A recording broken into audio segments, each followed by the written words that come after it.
of Midwest University, Nepal, Professor Dr. Nanda Bahadur Singh, as a keynote speaker. Welcome you, sir.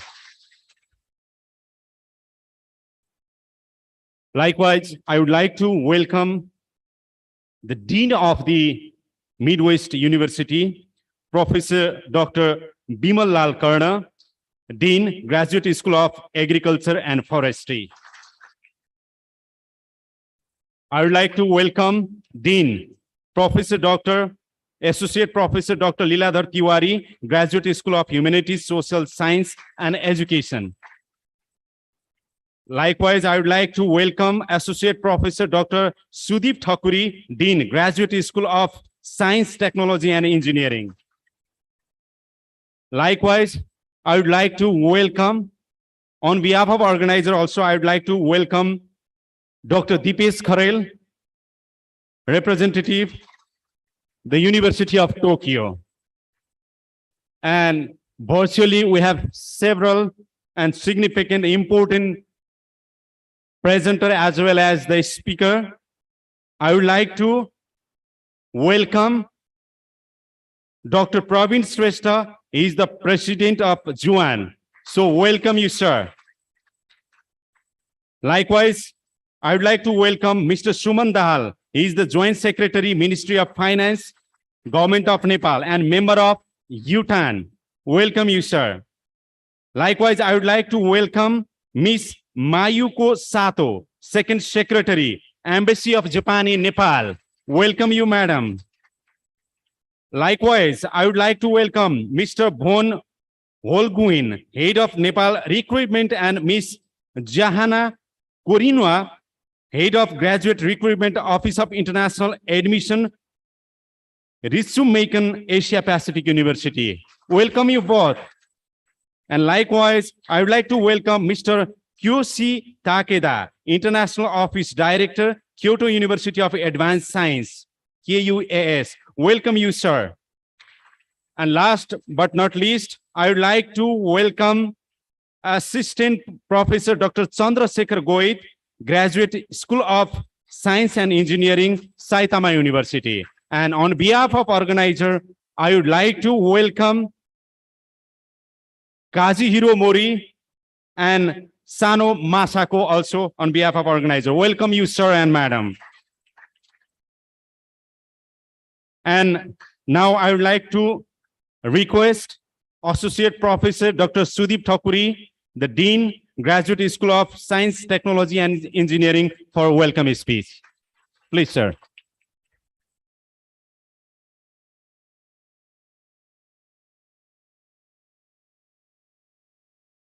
Good afternoon, respected Vice Chancellor and keynote speaker of this program, Professor Dr. Nanda Bahadur Singh, Deans of different graduate schools of Midwest University, Executive Directors, professors from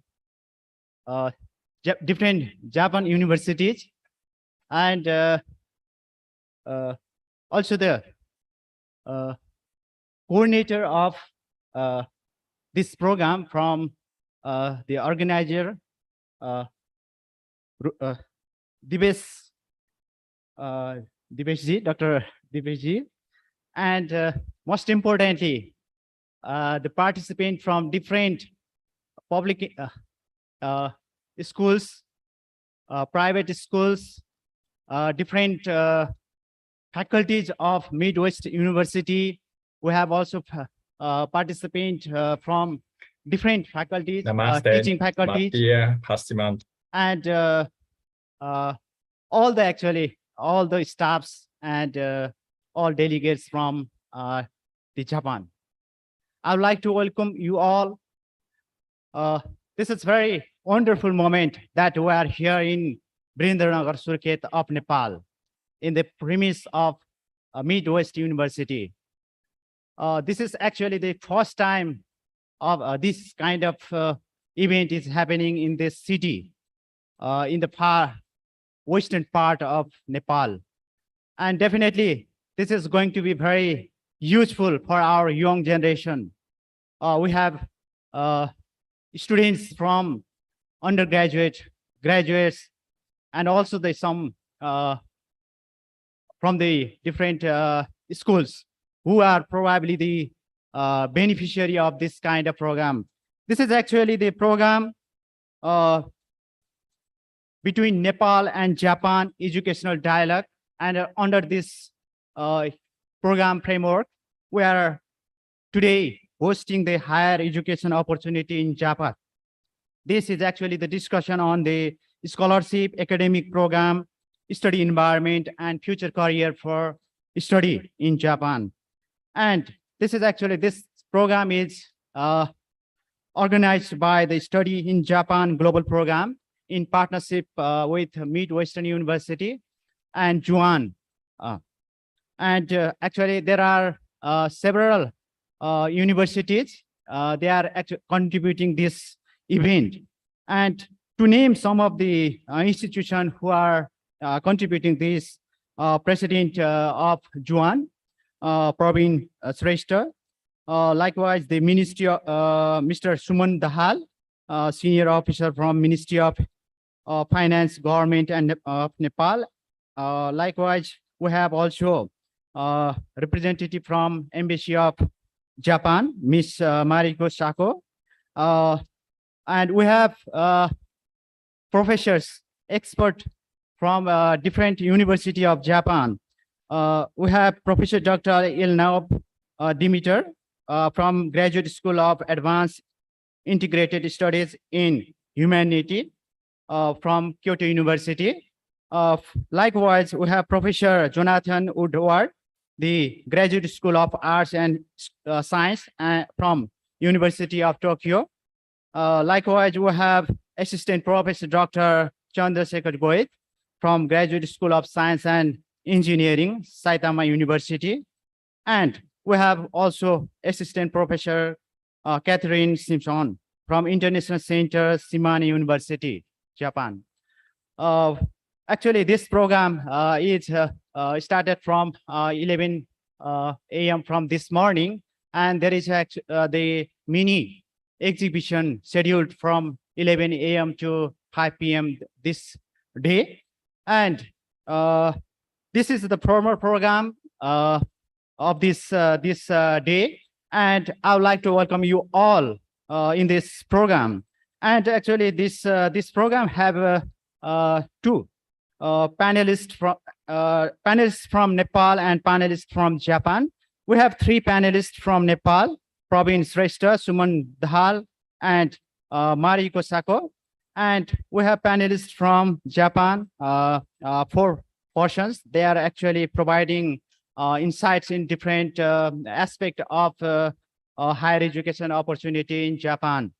So I would like to welcome all the distinguished guests, all the participants from different universities, schools, colleges in this wonderful program.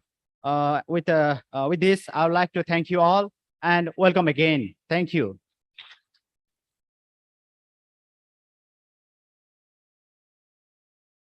Thank you so much, Associate Professor Dr. Sudeep Thakuri, Dean, Graduate School of Science, Technology and Engineering. Now I would like to request Dr. Deepesh Kharel, the University of Tokyo, to highlight the objective of the program. Yes, sir.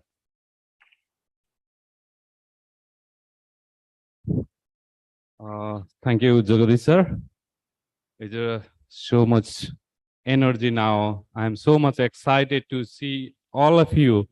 More than, I think, 500 students now participating these events. So thank you very much on the behalf of the Global Study in Japan Global Network Project, the University of Tokyo. First of all, I would like to express my great respect to Honorable Vice Chancellors, Dr. Professors Nanda Bahadur Saha. He is also my senpai. He did his PhD from the University of Tokyo. It's really great to see him here, and all the faculties members, and then the deans and all students. It's a little hot, but your patience to participate these programs.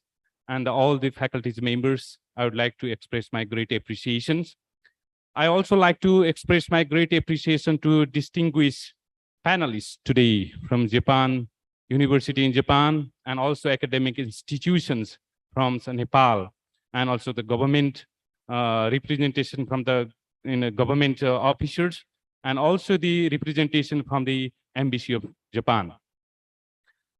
It's a really great pleasure to organize these programs. The main aim of this program is to fill the information gap between the university in Japan and also the academic institutions in Nepal.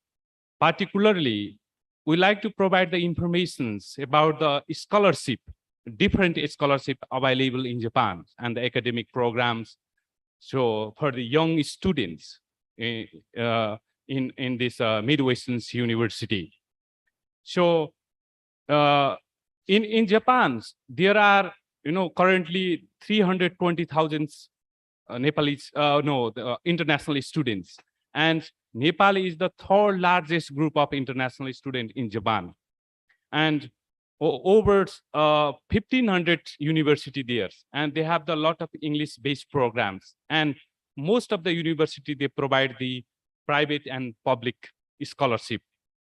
So we have including the mixed scholarship. So today we have some representative university like a Fo University, and also a speaker from the Embassy of Japan. So they will provide the scholarship programs and then the academic programs. In Nepal, we have the increasing number of the secondary students, and the Midwest University is just 12 years, but it's very much emerging. Now, more than 12,000 students studying in the different faculties. So for the Japanese university, for their collaboration, for the exchange, so it's also the better opportunity to know the Midwest University. So with the distinguished panelists today from both sides, Nepal and Japan, we try to share our information, exchange knowledge, and create a dialogue for the higher education opportunity and future career. So I hope this is the startings of the collaborations between the University of Tokyo and the Study in Japan Global Network Project and the Midwest University. In the futures, we'll further promote our relationship and try to provide the opportunity, higher education opportunity, and the future career to the young peoples in the western part of Nepal, like this Karnali. So these initiations, I think, in the futures helps to develop not only the academics relationship, but also the country to country, Japan and Nepal relationship. And also it helps to promote the relationship in the citizens levels. I hope good luck to all the panelists, and thanks again to all of you. I think this day is very fruitful to all of us. Thank you very much. Thank you very much, Dr. Dipis, Karali University of Tokyo, for highlighting the program, especially more specific objectives of this program, Nepal-Japan dialogue, educational dialogue. We have a video message from the ambassador of Japan in Nepal, His Excellency, Mr. Kikuta Yutaka. So now I would like to request our technical expert to play the video message of His Excellency Ambassador of Japan in Nepal.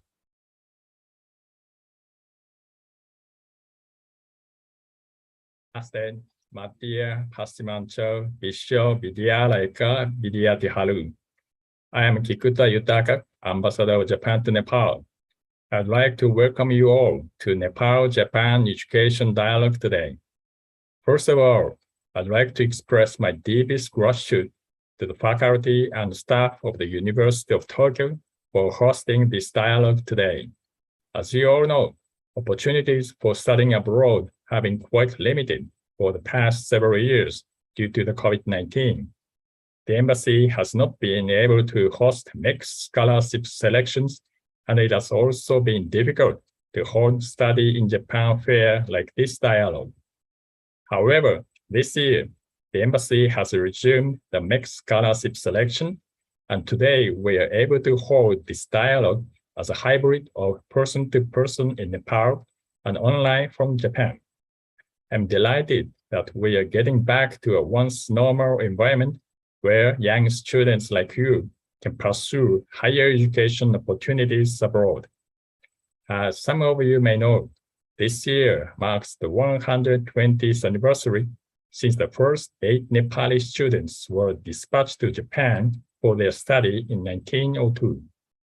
They were on mission to be educated to modernize and develop Nepal. During the long friendly decades, Japan has extended its assistance to Nepal for her development, including technical cooperation on education, because we Japanese firmly believe that the human resource development is a foundation of nation building. I'm aware that Professor Nanda Bahadur Singh, Vice Chancellor of the Midwest University, who is participating today as a keynote speaker, also studied at the University of Tokyo as a mixed scholarship student. We are very happy to see a former student like Professor Shin and other such students who received their higher education in Japan are now engaging in educational activities for the young Nepali students who are the future of Nepal. Not only in the field of research and education, those former students are now contributing to Nepal's development in a wide range of fields such as administration, medicine, and business. This is the very embodiment of what we believe in. I believe that today's dialogue will provide you with up-to-date and useful information about the programs to study in Japan, offered by each university and mixed scholarship program. We look forward to welcome you in Japan in the near future. Last but not least, I'd like to express my sincere appreciation to Midwest University for their cooperation in organizing this dialogue, and to Kyoto University, Saitama University, and Ritsumeikan Asia Pacific University for their participation from Japan. Tapai Halko Atiamma Safartalko Shpakamanacha. Dhanyavad. Thank you so much, Your Excellency, Mr. Kikuta Yutaka, for your video message regarding this program. Now we are in the important session. We have 6 special presenter from Nepal and Japan, different university of Japan. This presentation will be very important to the student of Nepal who wants to go Japan for the higher education. And mostly the presentation will be focused on scholarship, academic program, study environment, and future career in Japan. May I request you, all the presenter, you are given 8 minutes to present your presentation. You can share the presentation virtually, and you are given 8 minutes. And I will knock you in 5 minutes. And in remaining 3 minutes, you have to conclude your presentation. And the Q&A session will be later on after all the 6 panelists will be completed the presentation. So now I would like to begin with the presentation from Mr. Suman Dahal. He is the Joint Secretary, Ministry of Finance, Government of Nepal, member of UTAN also. His presentation will be focused on study in Japan, reflection on learning experience. Suman sir, now it's your turn. Thank you, Jagdish. म अब screen शेयरतिर लागे. Yes, we are hearing you and we are seeing you also. देखिँदैछ हैन sir? मेरो screen देखिरहेको छ? सुनिरहेछ sir, we are listening you. Please, you can Okay. start your presentation. Thank you, Jagdish sir. Namaskar, konnichiwa, good afternoon, distinguished dignitaries, um, VC and all deans from the Midwestern University, and different dignitaries from Japan, our senseis, and representative from embassy, and my friend Dipesh sir, and all the participants here joining in this program. For the sake of convenience, I'll try to present my presentation in Nepali so that student can learn more about this. But my presentation in English slide, so you can see the slide here. I'm Suman Dahal. I have graduated from the University of Tokyo in 2013. I completed my master's in public policy. There is a school, the Graduate School of Public Policy. Kazuhiro Mori Sensei knows this school actually. And after completing my master's, I came here and resume my government service. And now I'm the joint secretary in government, currently working for the Ministry of Finance. When I was there for the study, at that time I got the scholarship from World Bank scholarship, joint Japan government and World Bank joint scholarship I got at that time. This is my brief introduction. मेरो कुरा सुनिरहेको छ Jagdish sir? Yes sir, हामी सुनिरहेछौँ. हस्, thank you sir.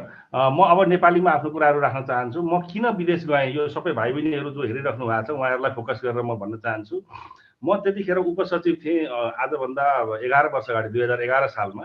त्यतिखेर मैले चाहिँ आफ्नो उपसचिवको पोस्टिङको समयमा विभिन्न मन्त्रालयहरूमा मैले त्यहाँको सचिवहरूसँग कुरा गर्दा उहाँहरूले तपाईँको विदेशको कुनै डिग्री छ कि छैन भनेर सोध्नुभयो. नेपालमा काम गरिरहँदा पढिरहँदा विदेशी डिग्रीहरू भएको मान्छेहरूको एउटा पर्सेप्सन अथवा हेर्ने दृष्टिकोण नै धेरै फरक छ. मभन्दा सिनियर मान्छेहरूले पनि विदेशी डिग्रीहरू एक्वायर गरिराख्नु भएको थियो त्यतिखेर. र त्यतिखेर म चाहिँ सेक्सन अफिसरबाट उपसचिव जस्ट भएको थिएँ र फास्ट ट्र्याकमा पनि थिएँ.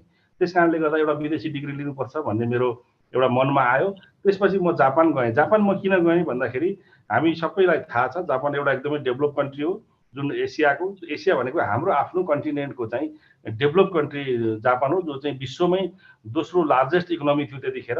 र जापानिजहरू हामीलाई सबैलाई थाहा छ एकदमै हार्डवर्किङ, डिसिप्लिन, कोअपरेटिभ, एकदम टाइममा विश्वास गर्ने. अघि हाम्रो जगदीश सरले प्रेजेन्टेसन गर्दा पनि 3, 2, 1 भनेर गर्नुभयो. जुन कुराहरू यो जापानिज कल्चरले देखाउँछ, काइजिन सिस्टममा, टेकियुम सिस्टममा बसेर काम गर्नुहुन्छ उहाँहरूले.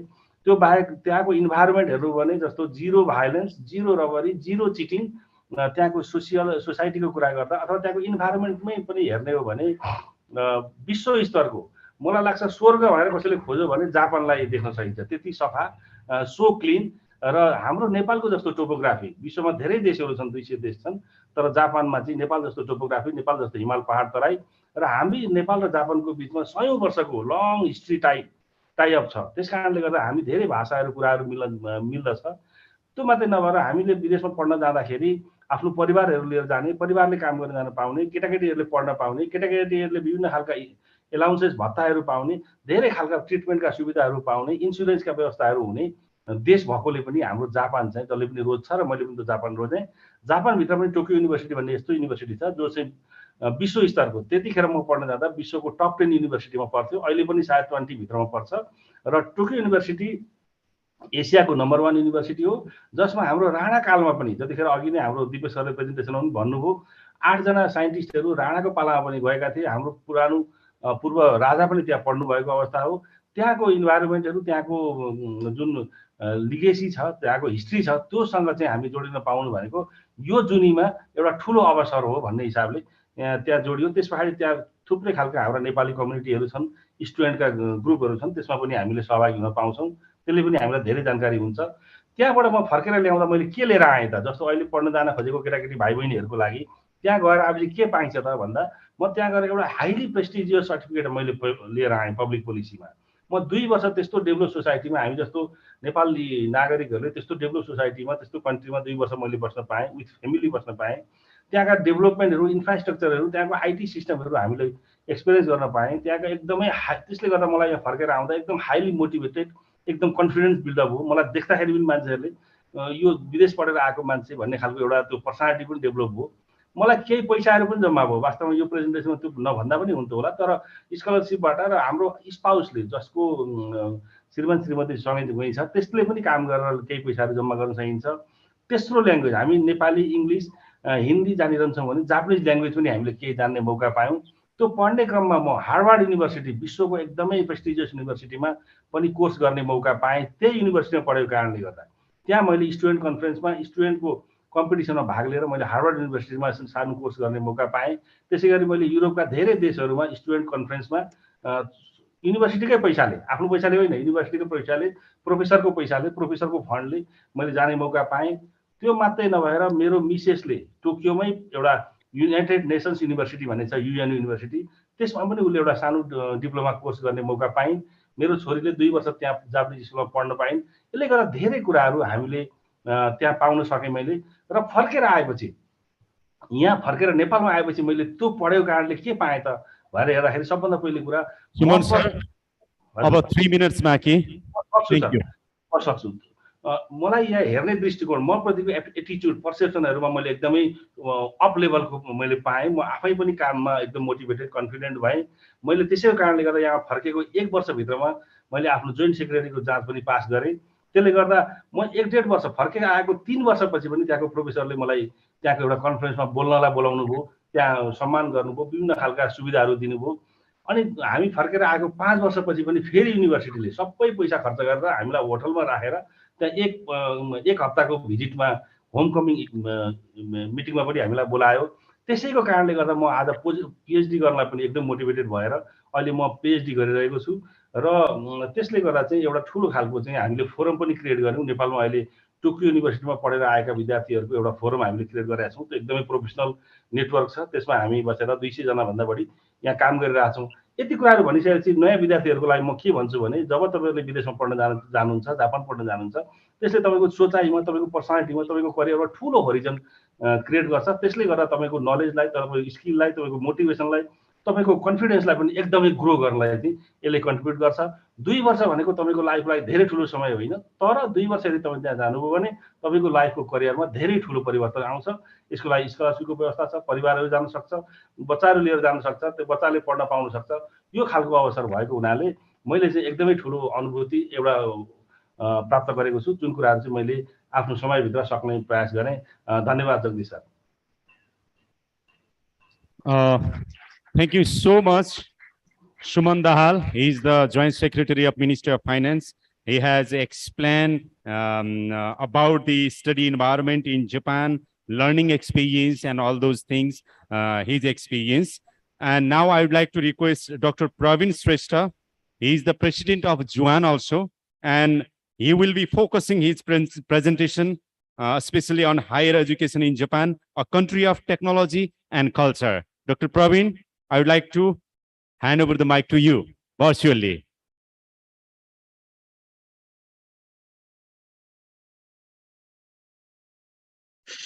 Namaste. Thank you very much, Jagdish for your kind introduction.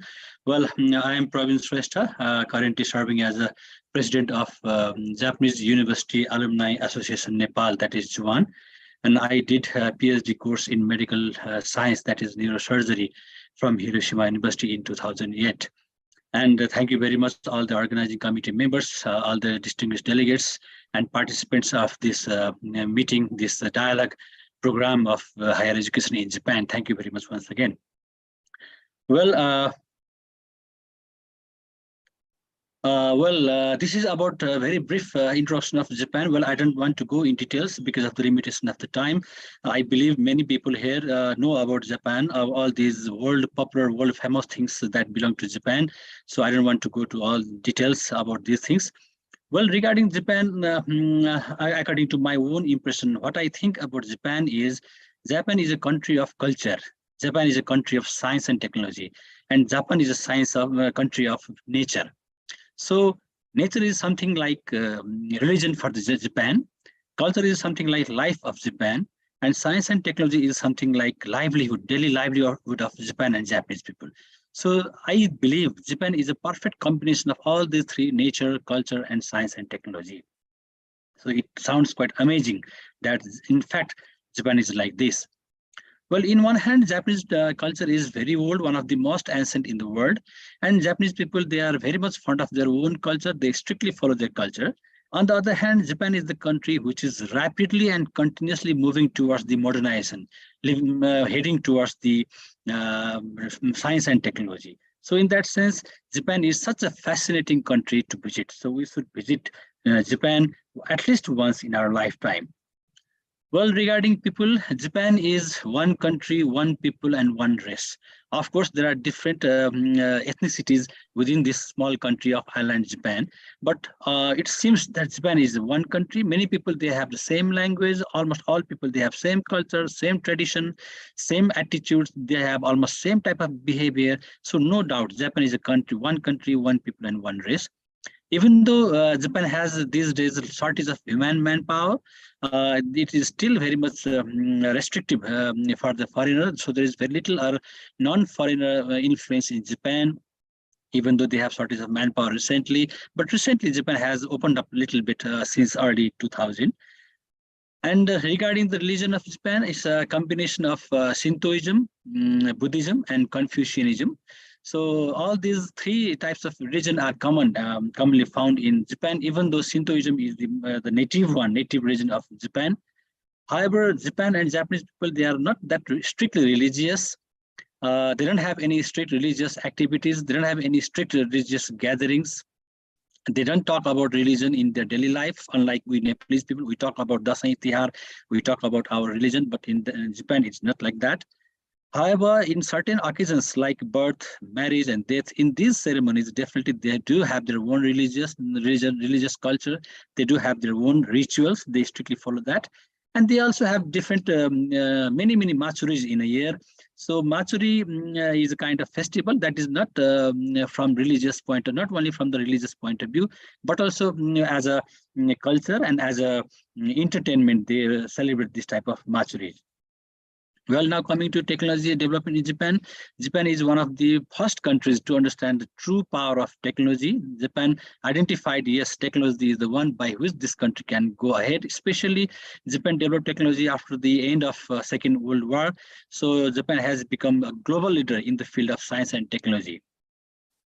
Regarding this science and technology, Japan developed significantly economically and in industrial development in the period of Meiji. Before that, there was Edo period. Edo period used to be more conservative and more feudalistic. But after the end of Edo and since the beginning of the Meiji period, since 1868, Japan developed significantly in the economy and industry, and also in the field of automobiles, electronics, robotics, medical devices, space science, film industries, and many others in the field of science and technology.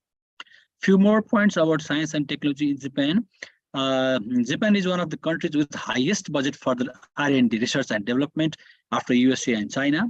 There are many Nobel Prize winners from Japan. It is the highest in Asia and one of the highest in the world after USA, UK, and few other countries. It is the top country producing automobiles in the world after China and USA. Top country producing electronic devices after China, USA, and Germany. Bullet train was originally the concept of Japan, which started in 1964, long back. Skytree in Tokyo, maybe almost all we know. This is the second tallest tower in the world. Japan, besides, despite it's the country of tsunami and earthquake. Dr. Praveen, now 3 minutes more. Thank you.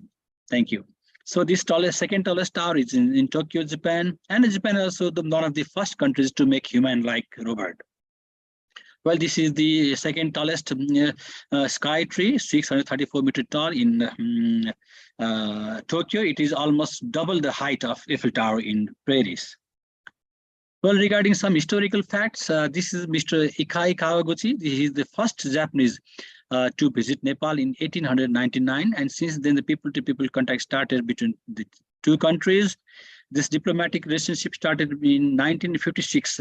Japan is the third country for Nepal to start diplomatic relationship after UK and USA. And there was the establishment of Nepal Rashtra Bank, the first international branch of Nepal Rashtra Bank in Tokyo in 1960. Similarly, there were many royal exchanges between the royal families and imperial families between Nepal and Japan. Many mountain climbers, they also made world record in Mount Everest. Junko Tabe, she was the first woman to conquer Mount Everest in 1975. Mr. Ken Noguchi, he is very popular for the cleaning of Mount Everest since 2000. And this Mr. Miura, he was the oldest person to climb Mount Everest. All these mountain climbers, they also made history and established a new relationship between Nepal and Japan. And of course, this year is the 220th years of first Nepalese student in Japan. Many of our previous speakers, Suman sir, Jagdishji, they have already mentioned about this thing. It was the Prime Minister Dev Samsar Rana in 1902 who sent 8 Nepalese students to Japan. They studied different things and they came back to Nepal in 1905 after 3 years of the course. These were the 8 those scholars who went to Japan for the first time from Nepal. And a little bit talking about JUAN. JUAN is Japanese University Alumni Association Nepal. It is almost 50 years old now. It was first established in 1973 as a small club with only 5 members. Now it has become a huge, big alumni association of those students who graduated from different universities in Japan.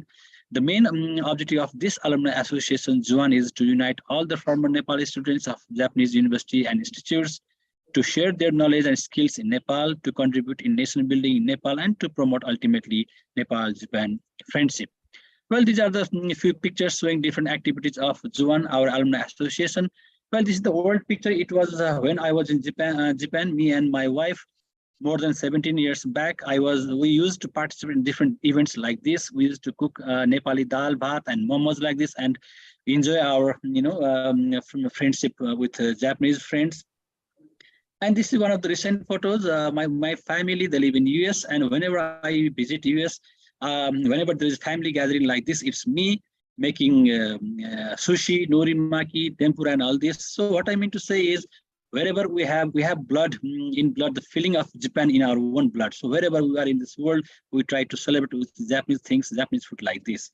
Well, finally, definitely, we are from Japan.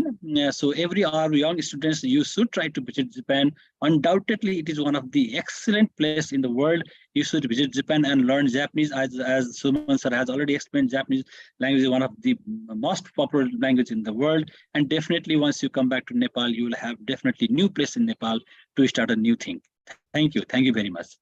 Thank you very much, Dr. Praveen. I'm pleased to share you that Dr. Praveen is a neurologist, senior neurologist of Nepal, and he's the president of JUAN. And thank you very much for your valuable presentation. I think Surkhet is being so hard today, Vishi sir. So I think it would be nice if we could open these 2 doors of back, right side of the back. And Dilip, I would like to request you to open this door a little bit so that there will be the air circulation. Maybe it will be little bit problem, but these 2 doors should be open little bit because the student, they are feeling little bit hot. No, this is fine. Yeah, thank you very much. And I would like to appreciate your patience, dear student. I would like to clap once again. Thank you very much for your calm patience regarding this Nepal-Japan educational dialogue. And I'm pleased to share you that this program, Nepal-Japan Educational Dialogue, now we are on live in nepallook.com news portal, as well as YouTube channel Nepal Look TV, as well as we are on live in Midwest University live streaming also.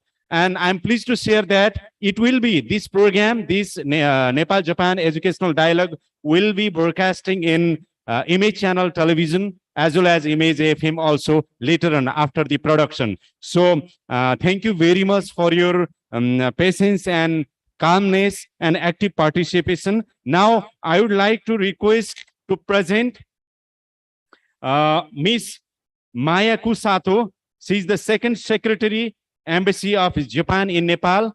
Dear madam, you are given 8 minutes, and in 5 minutes I'll knock you. It's your turn.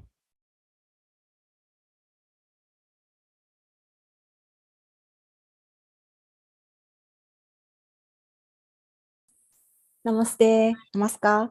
I'm Mayuko Sato from Embassy of Japan. I'm the cultural secretary.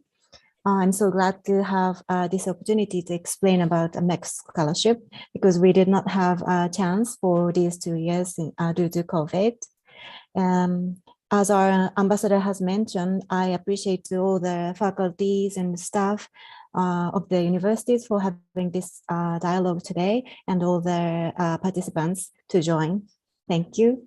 On this occasion, I would like to share basic information about the, oops. Oh, ちょっと待ってくださいね。Okay, I would like to share the basic information about the MEX scholarship called the Japanese Government Scholarship. MEX is an abbreviation of Ministry of Education, Culture, Sports, Science, and Technology of Japan. Today's presentation is based on this year's application guidelines, which is already closed. So next year's application guideline will be announced in April or early May. We will share detail with you via our embassy website and Facebook. So please check them when it's ready. Okay. In MEX scholarship, there are 2 application routes for it. The first one is the embassy recommendation. Students apply to the Embassy of Japan in Nepal and are selected there. And the second one is the university recommendation. Students apply directly to university in Japan without going through the embassy. Today, I will mainly explain about the embassy recommendation. There are 3 categories for the MEX scholarship: for research students, postgraduate, and undergraduate student, and specialized training college students. Applicants have to fulfill all their qualification as follows. For research students, you must be completed 16 years of education in a country other than Japan. The doctorate course applicants must be complete 18 years.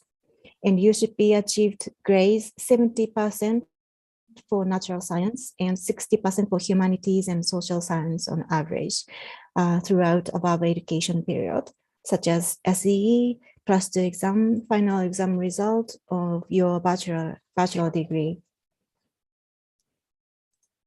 And you must be under 35 years old as of April 1st at the commencement of the scholarship year.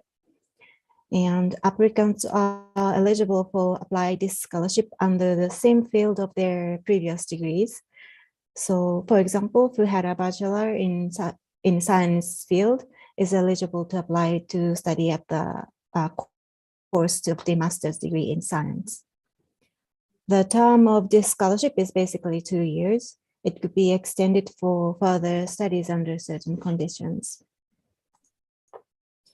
For undergraduate students, you must be completed 12 years of education. It is also open for applicants who pass the 12th grade test. Even you are in the 11th grade, you are eligible to apply. And you should be achieved score of SE and +2, 75% of natural science and 65% of social. And applicants must be between 17 and 24 years old. You are eligible to select your preferred field of study for humanities and social science to natural sciences. The term of the scholarship is basically 5 years. It is extended for 7 years for medicine, dentistry, veterinarian medicine, and 6 years for pharmacology. And those 5 years include 1 year Japanese language course.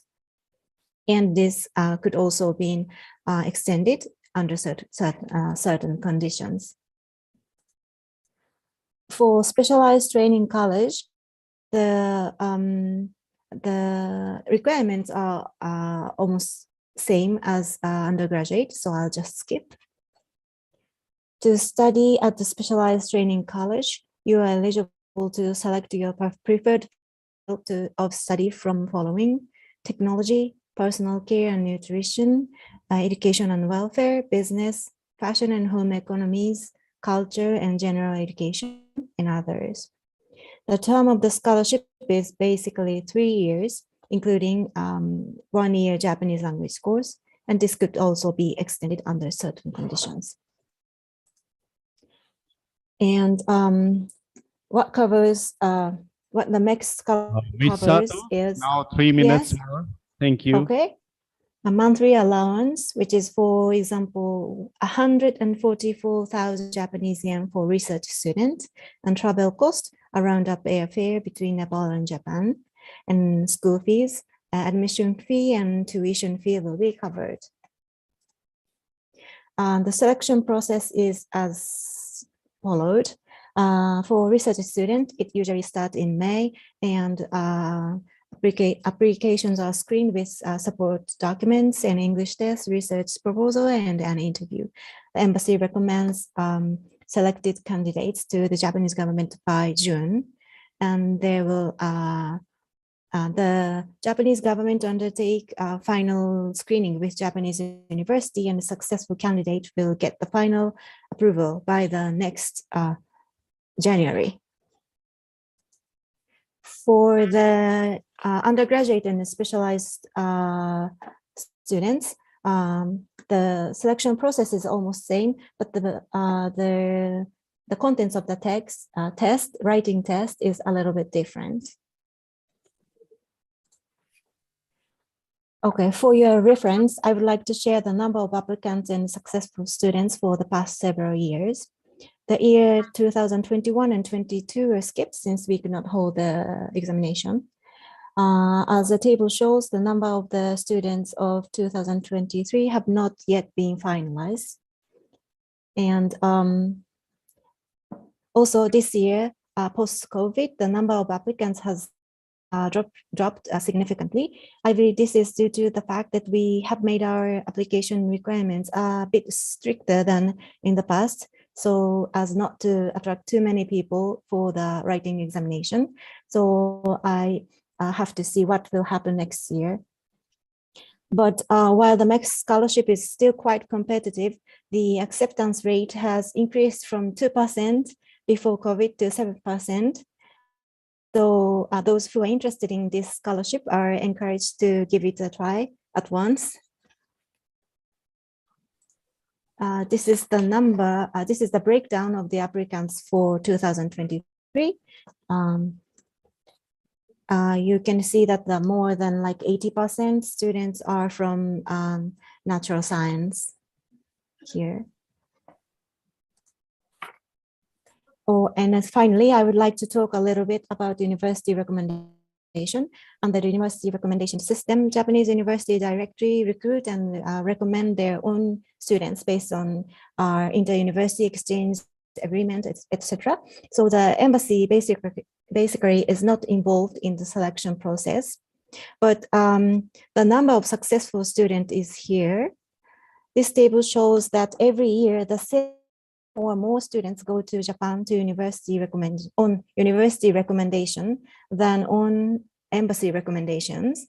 So some people may have the impression that the embassy is the first place to apply for MEX scholarship, but we recommend you to consider about applying directly to universities also. For more information, please contact our embassy or check our website. The basic information. Hi. Hopefully you are concluding. Okay, we are looking forward to receiving your application. Thank you. Thank you so much. Thank you so much, Mayuko Sato. She is the second secretary, Embassy of Japan in Nepal. Now we have 3 more presentation from the 3 more personality. Now I would like to request Mr. Hon Holguin and Miss Jahana Korhonen. They will be focusing their presentation mostly introduction to Resumaken Asia Pacific University. Dear sir, now it's your turn.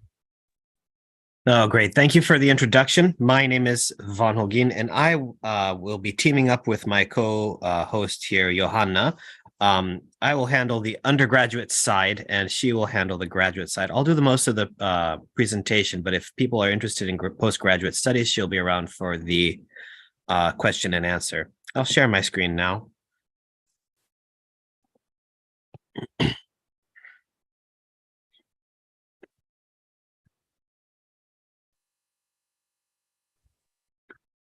Okay. Is it showing up on the screen?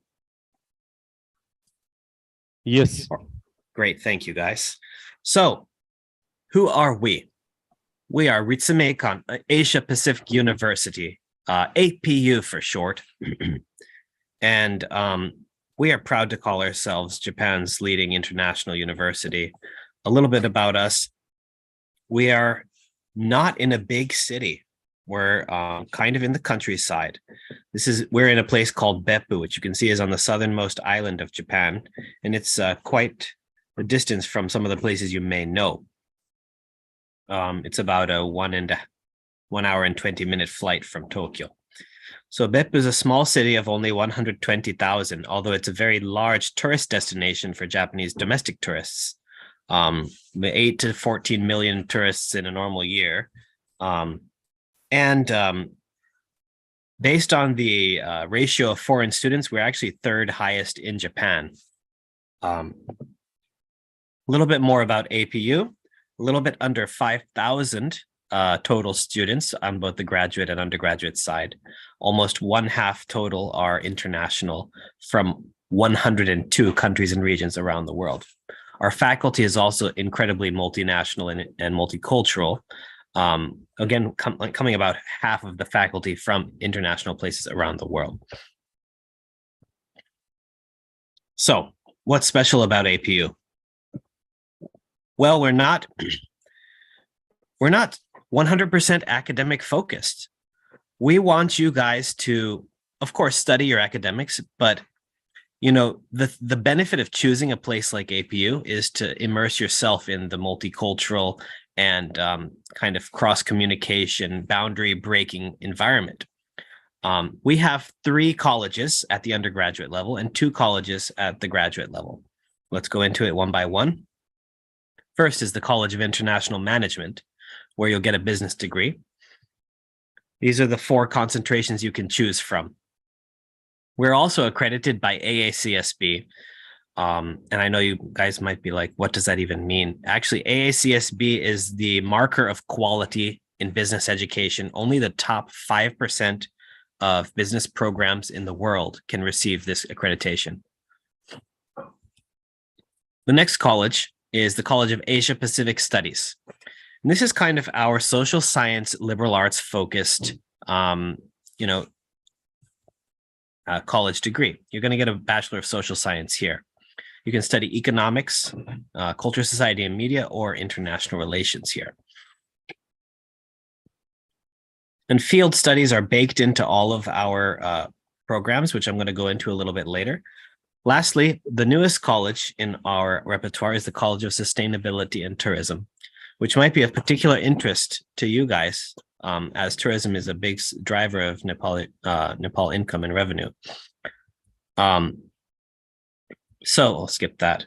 So the College of Sustainability and Tourism has 9 different kind of subject areas, which you don't just pick one of those.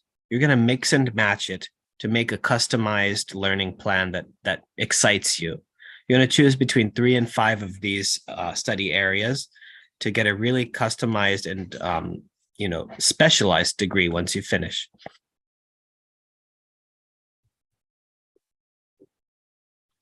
And you need to take a balance. So you're going to have a balance of both the sustainability side and the tourism side and the cross-curricular side. Okay. You see, you'll take a few subjects in each one to kind of get that well-rounded aspect. And on the graduate school side, we have 2 colleges, the Graduate School of Asia Pacific Studies and the Graduate School of Management. And the programs are as follows there. And if you're further interested in graduate studies, we can talk about that in the question and answer as well. All of our courses here at APU are offered in English or Japanese. And what does that mean to you? It means you don't need to know a single word of Japanese. Well, you might already know something like konnichiwa, but it means you don't need to know any Japanese before you come to Japan.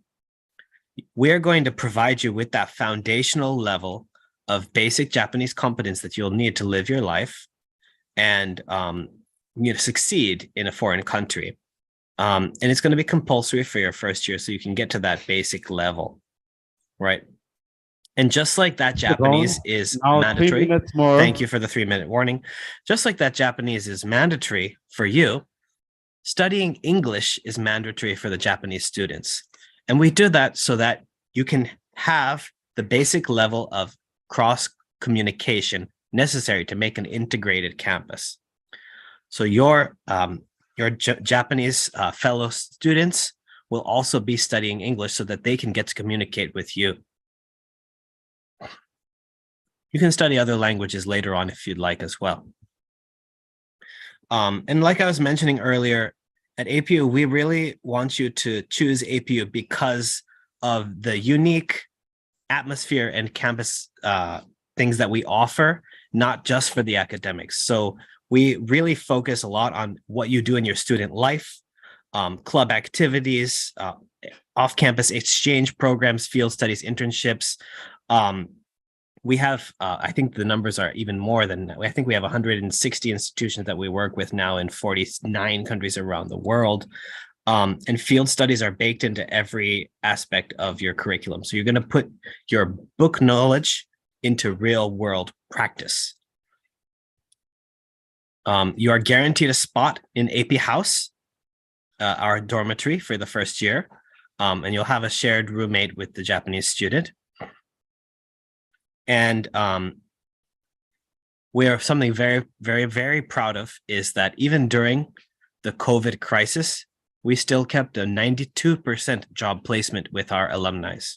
And it's because of that cultural intelligence and soft skills you gain from being in this multicultural area.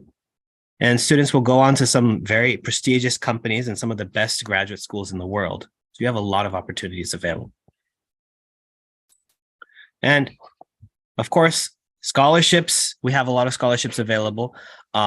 Ms. Sato was so kind to explain about the MEX scholarship. And you also get to the tuition reduction scholarship at APU and can apply for a global dormitory fee waiver as well. So that's about it from me. You can find out further information on our website, which we'll share later. The application is going on right now, so you can also apply. Thank you so much.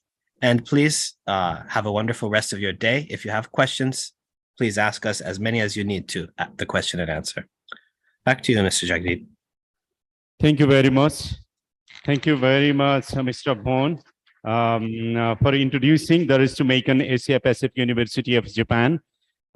This program is hosted by Study in Japan Global Network Project, the University of Tokyo, strong partnership with Midwest University, Nepal, and Media Helpline.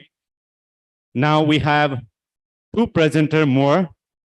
So it will be more interesting and exciting for the student who wants to go Japan for the higher education.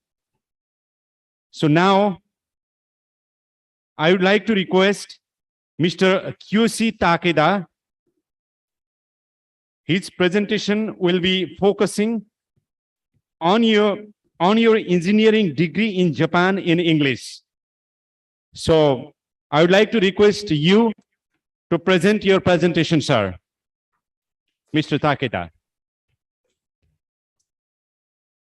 Namaste, Mero Namu Takeda.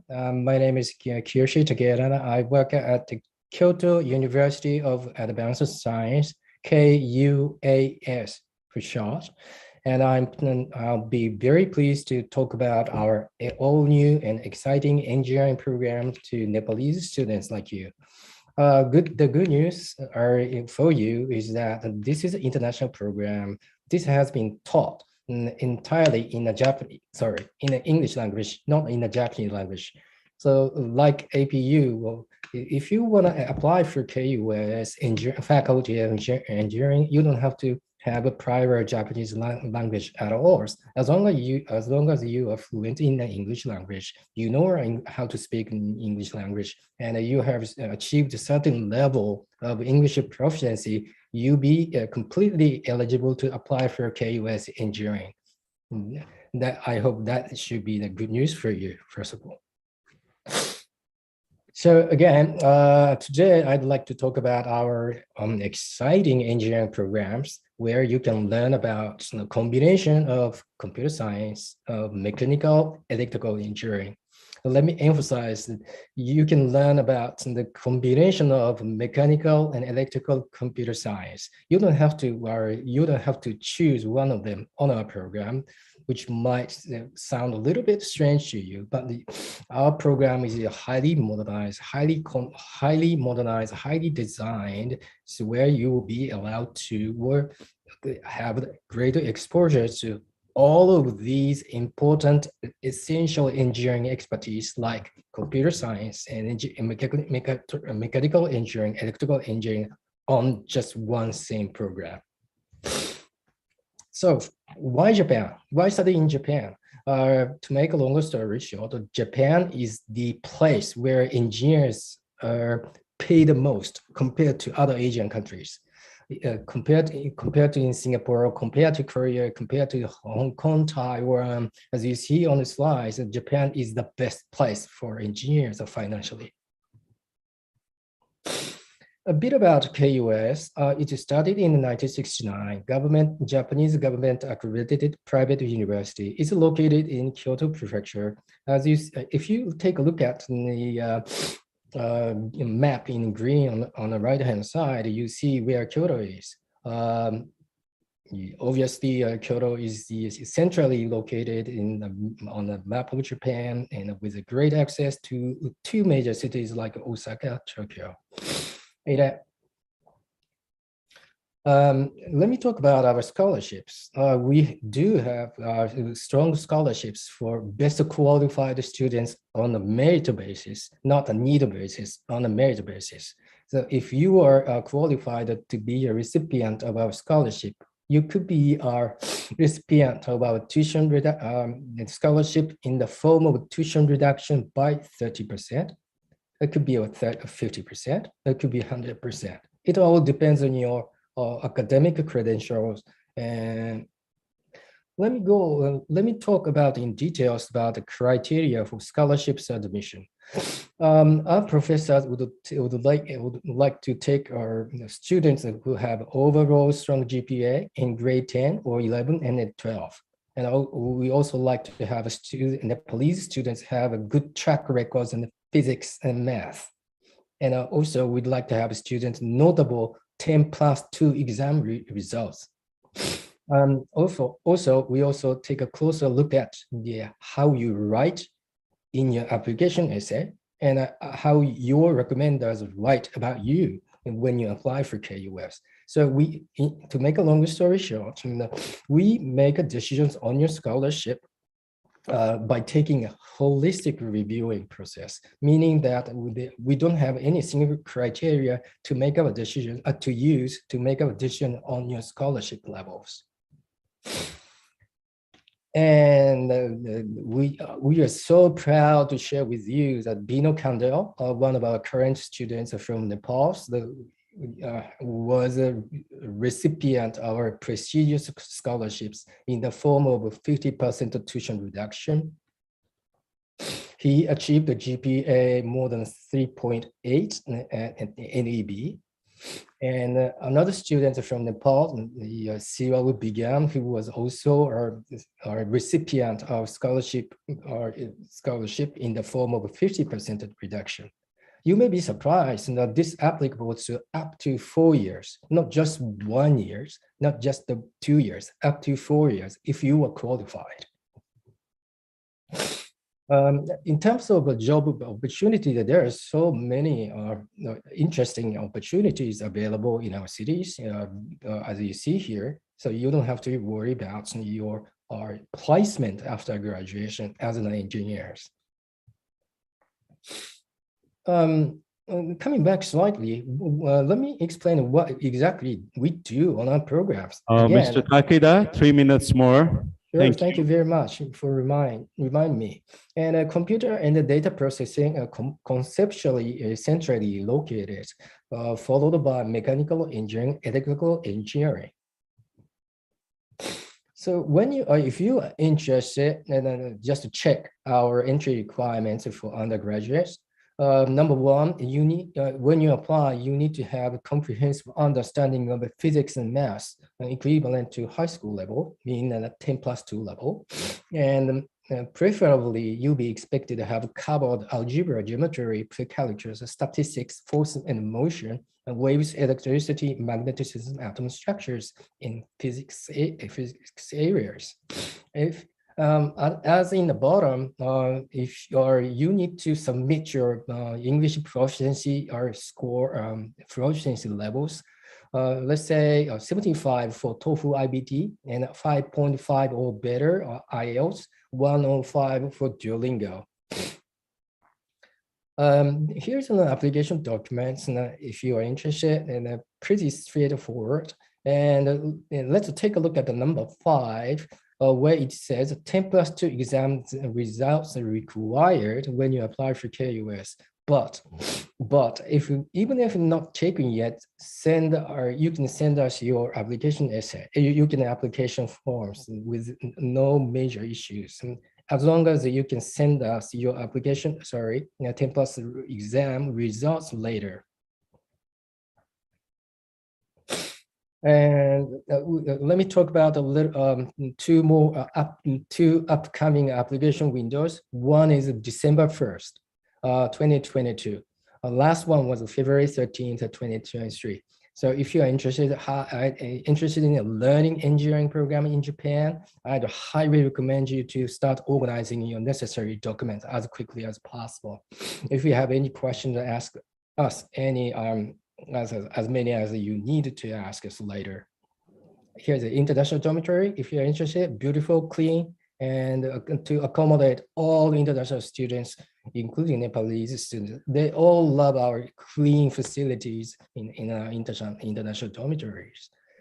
Thank you very much. And if you want to contact us, you can use this email, admission@kus.ac.jp, or for our website, please visit, type in KUAS engineering, type in KUS engineering on Google, you hit our university immediately. And thank you very much. Thank you very much, Mr. QC Takeda, for your significant presentation. Dear student, hopefully you are having enough information regarding the higher education opportunity in Japan, more specifically scholarship, academic program, study environment, and future career. If you have any questions, any concern, any curiosities, feel free to ask to any panelist or presenter in Q&A session. So I would like to encourage you to ask the question about scholarship, about academic program, or study environment, or future career also. We have panelists from Nepal and panelists from Japan also. So you can ask to anyone you like to ask. So once again, I'm pleased to share you that this program is hosted by Study in Japan Global Network Project, the University of Tokyo, strong partnership with Mid-West University, Nepal, and Media Helpline. And physically, we are in the premises of Mid-West University, Karnali, Surkhet, Nepal, and virtually the presenter are connected from Kathmandu and Japan, different university and different place. This program is also being live through Nepal Look TV YouTube channel and through University of Midwest University, Nepal. So now we have last but not least, another presenter. So dear student, be ready to ask the question also in Q&A session. Now I would like to request Assistant Professor Dr. Chandrasekhar Goit for the presentation most specifically focusing on opportunities for higher education and research, the International Graduate Program on Civil and Environmental Engineering in Saitama University, Japan. Dr. Goit, now it's your turn. Thank you very much, Mr. Zadiskarel. Thank you very much. So good afternoon, everyone from Japan. And let me start today's presentation. I hope I will be in 8 minutes time frame. I can maintain that one. So today I'm going to talk about opportunities for higher education and research. Particularly, my focus will be on the International Graduate Program on Civil and Environmental Engineering at Saitama University. So first of all, where is Saitama University? I think we have seen the map of Japan, and here, Saitama is here. Let me zoom in here. So this is Saitama, the green one is Saitama University. This is Tokyo. Here, Tokyo Station, Central Tokyo Station is right here. And the yellow marks, these are the two international airports near in Tokyo. One is Narita Airport and one is Haneda Airport. So Saitama University is actually ideally located. It's very close to the Tokyo as well as you can have a very quick less than 1 hour, 1.5 hours from the Narita Airport. So with this proximity, what it gives us flexibility. Also, like Saitama University is located in Saitama Prefecture, which is one of the prefectures in Japan. And like this is Tokyo here, this is Saitama, and Omiya is the capital of Saitama Prefecture. So university is quite close to the Omiya, as well as not so far from Tokyo, where you can go in less than, let's say, 40 minutes. So this proximity gives all our students, for example, to conduct and visit different facilities in and around Omiya or in and around Tokyo area. So first of all, I think I'm going to, at the end of this presentation, I'm going to send you the link through the Zoom chat, and I hope that the organizers can share with you all. So these links are here. Saitama University, the website is here. Information is available in English, so I think you won't have any problem in going through the information. Then brief facts and figure I'd like to talk about is that Saitama University is one of the National University of Japan. It was established in 1949, and currently we have more than 8,300 students enrolled in different levels, as you can see from here on the left side, undergraduate level, master's level, and doctoral level as well. We have more than 450 university faculty members, and of course, there are many support staff. And in total, we have 5 faculties. So what are those faculties? I'm going to talk here briefly. The first one is the Faculty of Liberal Arts, Education, Economics, Science, and Faculty of Engineering, which I'm going to talk about today, the number 5. To give a brief idea about science and engineering in total, for example, we have many departments ranging from, for example, Faculty of Science, you have mathematics, chemistry, electrical biology, and so on. Whereas in the Faculty of Engineering, you have mechanical engineering, electrical, electronics, chemistry, applied chemistry, as well as the civil and environmental engineering, which is my topic today. So beside these are the faculties. We have 3 grad school. One grad school is the Grad School of Humanities and Social Science. Another is Education, and the third one is Science and Engineering. Now, I'm going to talk more about the Grad School of Science and Engineering and the international program. So one of the important thing is more what I'm going to talk about the English medium program as well as, for example, in the English medium program, we have the civil engineering as well as environmental science, and as well as other programs for international students. So feel free to visit the website, which the link I'm going to send after this presentation. So now let me move to the Department of Civil and Environmental Engineering.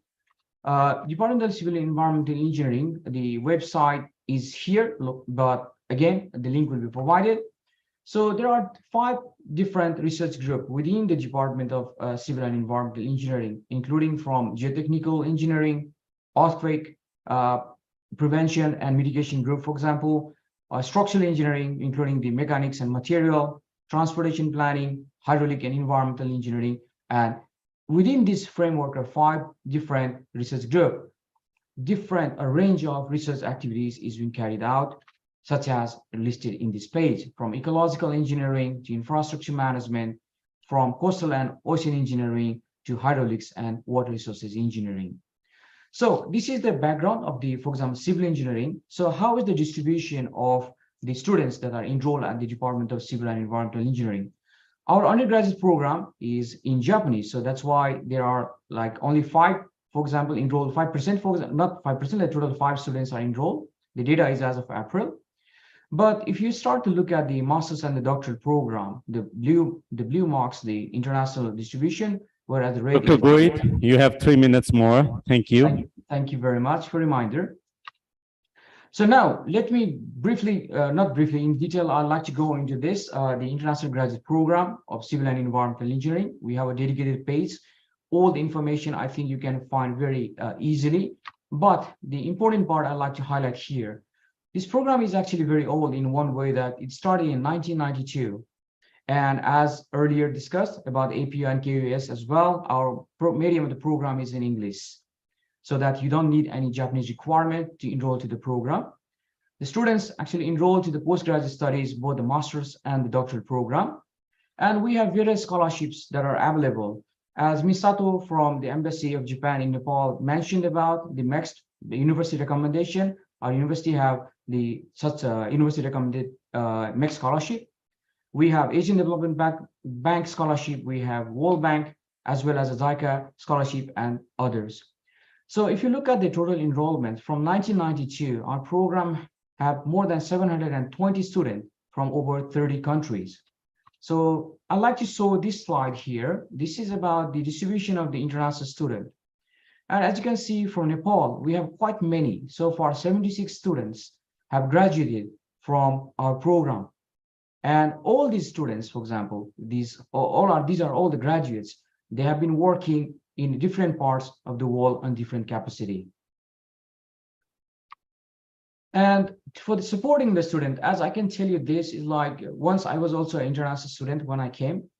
So, going to a new country without any information is quite, be fearful actually in one way. But we have a very good support for the students. We also, you can get the information even before coming to Japan, for example, from our portal, Living in Japan, which is over here on the right-hand side. And different aspects, for example, what is the arrival and immigration procedure, what are the health and safety, daily life, and so on are listed here. So feel free to go through each of them. And also to support the student, because when you come here, once each student is assigned a tutor, we have a tutor system, so that you will be assigned one Japanese student who will help you to settle in Japan, as well as to help you to do different aspects, for example, to support your daily life. And also, we have a international house, this is the map from Google, as you can see here. This is the university campus right here, this one.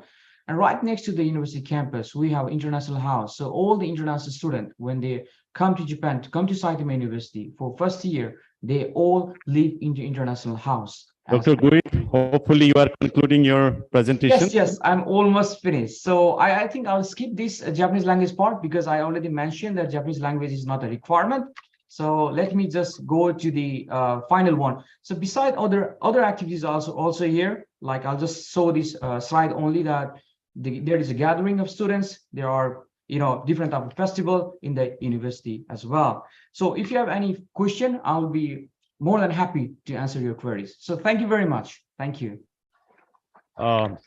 Thank you very much, Assistant Professor Dr. Chandrasekhar Goit, for sharing your presentation in front of more than 500 students participating physically in the premises of Midwest University, Karnali, Surkhet, Nepal. So thank you very much for your presentation, and I would like to appreciate all students, more than 500 students participating here. Thank you very much for your kind patience and calmness and curiosity. Now it's your turn. Now the floor is open. The floor is open. Now it's your turn. You can ask any question to any presenter. You can raise your concern. You can just, if you have any curiosity regarding the higher education opportunity in Japan, more specifically scholarship, study environment, academic program, and future career. र तपाईहरूलाई म के अनुरोध पनि गर्न चाहन्छु भने हामीले यो प्रश्नहरू नेपालीमा पनि सोध्न सकिन्छ, अङ्ग्रेजीमा पनि सोध्न सकिन्छ र तपाईहरू मध्ये कसैलाई चाहिँ if you know Japanese language you can ask in Japanese also, no problem. त्यसैले तपाईलाई जे कम्फर्टेबल हुन्छ त्यसरी प्रश्न सोध्न सकिन्छ र तपाईहरुलाई थप भनौं जापान एकदमै शान्त देश छ, एकदमै विकसित देश हो, तपाईहरु सबैलाई थाहा छ। अनि त्यहाँ चाहिँ अहिले जापानिजमा मात्रै नभएर अंग्रेजी भाषामा पनि विभिन्न विश्वविद्यालयहरुमा पढाइ हुन्छ। नेपाल जस्तो देशको लागि छात्रवृत्तिको व्यवस्था पनि गरिएको छ अनि स्टडीका इन्भाइरोमेन्टहरुको बारेमा उहाँहरुले भनि नै हाल्नु भयो। अरु फ्युचर करियरको बारेमा पनि तपाईहरुले देखिहाल्नु भयो। Now it's on your turn to ask the question. So now may I open the floor to you. Please raise your hand and introduce yourself and ask the question to any panelist. There are 6 panelists, 6 presenters. Once again, I would like to take their name respectively. Mr. Suman Dahal. Suman Dahal सहसचिव हुनुहुन्छ। उहाँ चाहिँ जापानमा अध्ययन गरेर फर्केर आउनु भएको, अहिले अर्थ मन्त्रालयमा हुनुहुन्छ। एकदमै राम्रो व्यक्तित्व हुनुहुन्छ। उहाँले जापानमा उहाँको अनुभव के रह्यो, कसरी छात्रवृत्ति पाउन सकिन्छ होला, अरु कुरा पनि बताउनु होला। त्यस्तै डाक्टर प्रवीण श्रेष्ठ हुनुहुन्छ। वी हैव डाक्टर प्रवीण श्रेष्ठ। उहाँ सिनियर न्यूरोलोजिस्ट हो, नेपालको रिनाउन। उहाँ पनि जापानै फर्केर आउनु भएको, जापानबाट यहाँ। अनि उहाँ चाहिँ जुवान भन्ने छ, जापानबाट फर्केर आउनेहरुको संस्था, त्यसको अध्यक्ष हुनुहुन्छ। नेपालबाट 2 जना हुनुहुन्छ र नेपाल एम्बेसीमा जुन जापानिज एम्बेसी छ त्यसबाट चाहिँ सेकेन्ड सेक्रेटरी हुनुहुन्छ जापानिज एम्बेसीको। तपाईहरुलाई जानकारी गराउँ, मायुको साथ हो। You can ask any curiosity and question to her also. अनि त्यसपछि तपाईहरुलाई एसिया पेसिफिक युनिभर्सिटी जापानको मिस्टर भोन हुनुहुन्छ, अघि भर्खरै प्रेजेन्टेसन गर्नुभयो, उहाँलाई पनि सोध्न सकिन्छ। Likewise you can ask question to Kiyoshi Takeda, उहाँलाई पनि सोध्न सकिन्छ। इंग्लिशमा पनि पढाइ हुन सक्छ भनेर उहाँले भन्नुभएको थियो। Likewise we have assistant professor doctor Chandrashekhar Gohit from Saitama university. You can ask or raise your question to him also. र त्यो बाहेक अरु पनि केही क्वेशन अर्गनाइजरलाई पनि छ भनेदेखि अर्गनाइजरलाई पनि सोध्न सकिन्छ। अनि युनिभर्सिटी अफ मिड वेस्ट युनिभर्सिटीको चाहिँ भिसी सर र डिन सरहरु यही हुनुहुन्छ। विशेष कीनोट स्पीच भिसी सरको अहिले एकछिनमा हुनेछ र तपाईहरुलाई जानकारी गराउँ, भिसी सर जापानबाट पढेर फर्केर आएर अहिले नेपाल बनाउन लाग्नु भएको छ। भिसी सरको लागि नि एकचोटी जोरदार ताली र सम्पूर्ण डिनरको लागि। सो एपीयू बाट चाहिँ अर्को हाम्रो मिस्टर भोनको साथमा मिस जाना कोरहोनेन पनि हुनुहुन्छ, उहाँलाई पनि क्वेशन सोध्न सकिन्छ। यो भन्दै now I would like to open the floor. Any student please you are welcome to raise the question to concern presenter. Now it's your turn र माइक उपलब्ध गराइदिनु होला कृपया।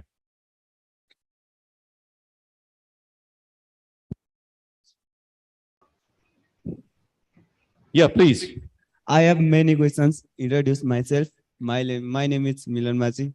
I am from Lamki Kailali. I studied at Midwestern University, CSIT. And I have many questions, a lot of questions in more university and here to who present us higher education's opportunity in Japan. I would like to tell in Nepali, but because I am don't tell in English because I have weak in English language. के भन्न चाहन्छु भने मसँग धेरै प्रश्नहरू छन्। मतलब यो ग्रेजुएटको लागि मात्रै हो कि अन्डर ग्रेजुएटको लागि मात्र हो यो एजुकेसन? मतलब यो सीएसआईटी को लागि हो कि सबै फ्याकल्टीको लागि हो कि यो सीएसआईटी को लागि सीएसआईटी लाई पनि इन्भल्भ छ कि कस्तो छ यसको बारेमा सबै? अनि युनिभर्सिटीले आफ्नो युनिभर्सिटीहरुको बारेमा भन्नुभयो, उहाँले भन्नुभएन कि उहाँले हामीलाई के दिन सक्नुहुन्छ, हामीहरुलाई दिने फ्यासिलिटिजहरु अनि हाम्रो लाग्ने लगानीहरु कति हुन्छ के हुन्छ, उहाँले के भन्नुभएन। हामीलाई पुरै डिटेलमा चाहियो sir. Thank you for raising the very strong question. Clap, big clap. Now it's your turn. Would you please just give mic to that beautiful girl? Yeah.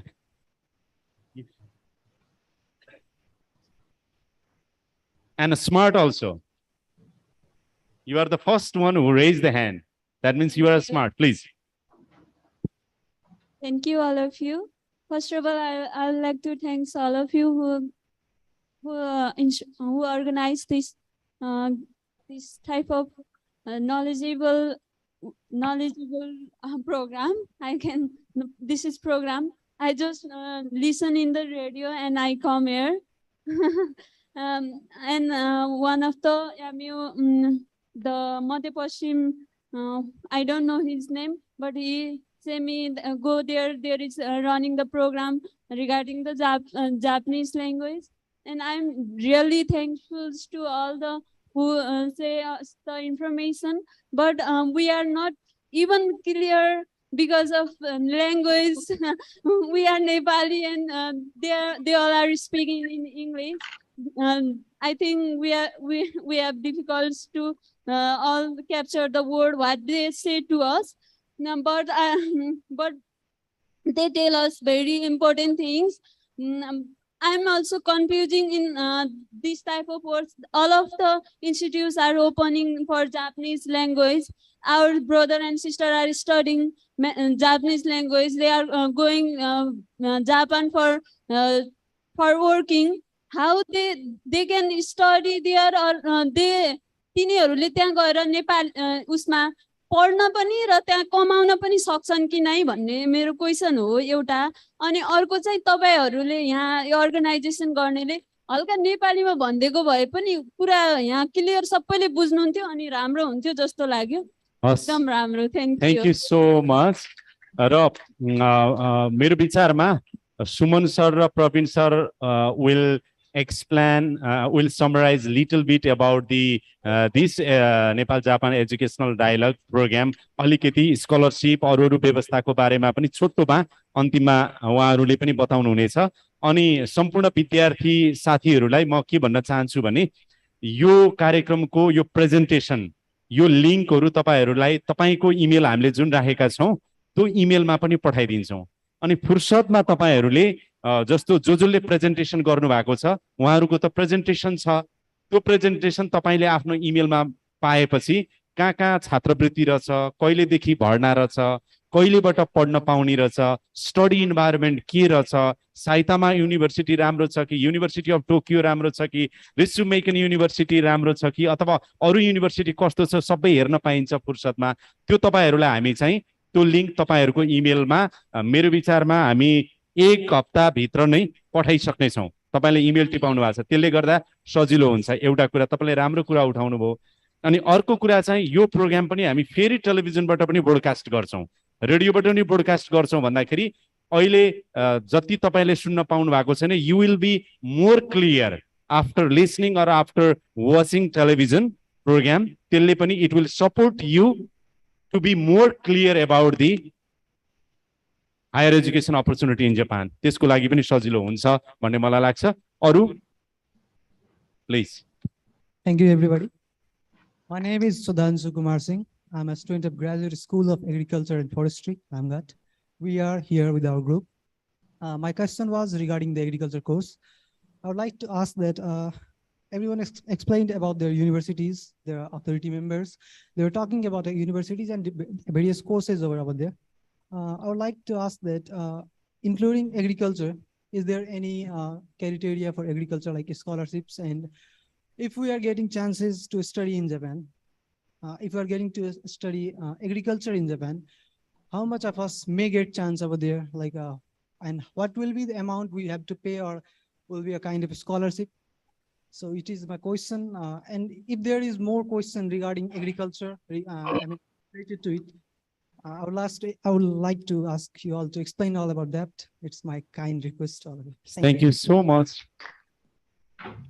Any more? Yes.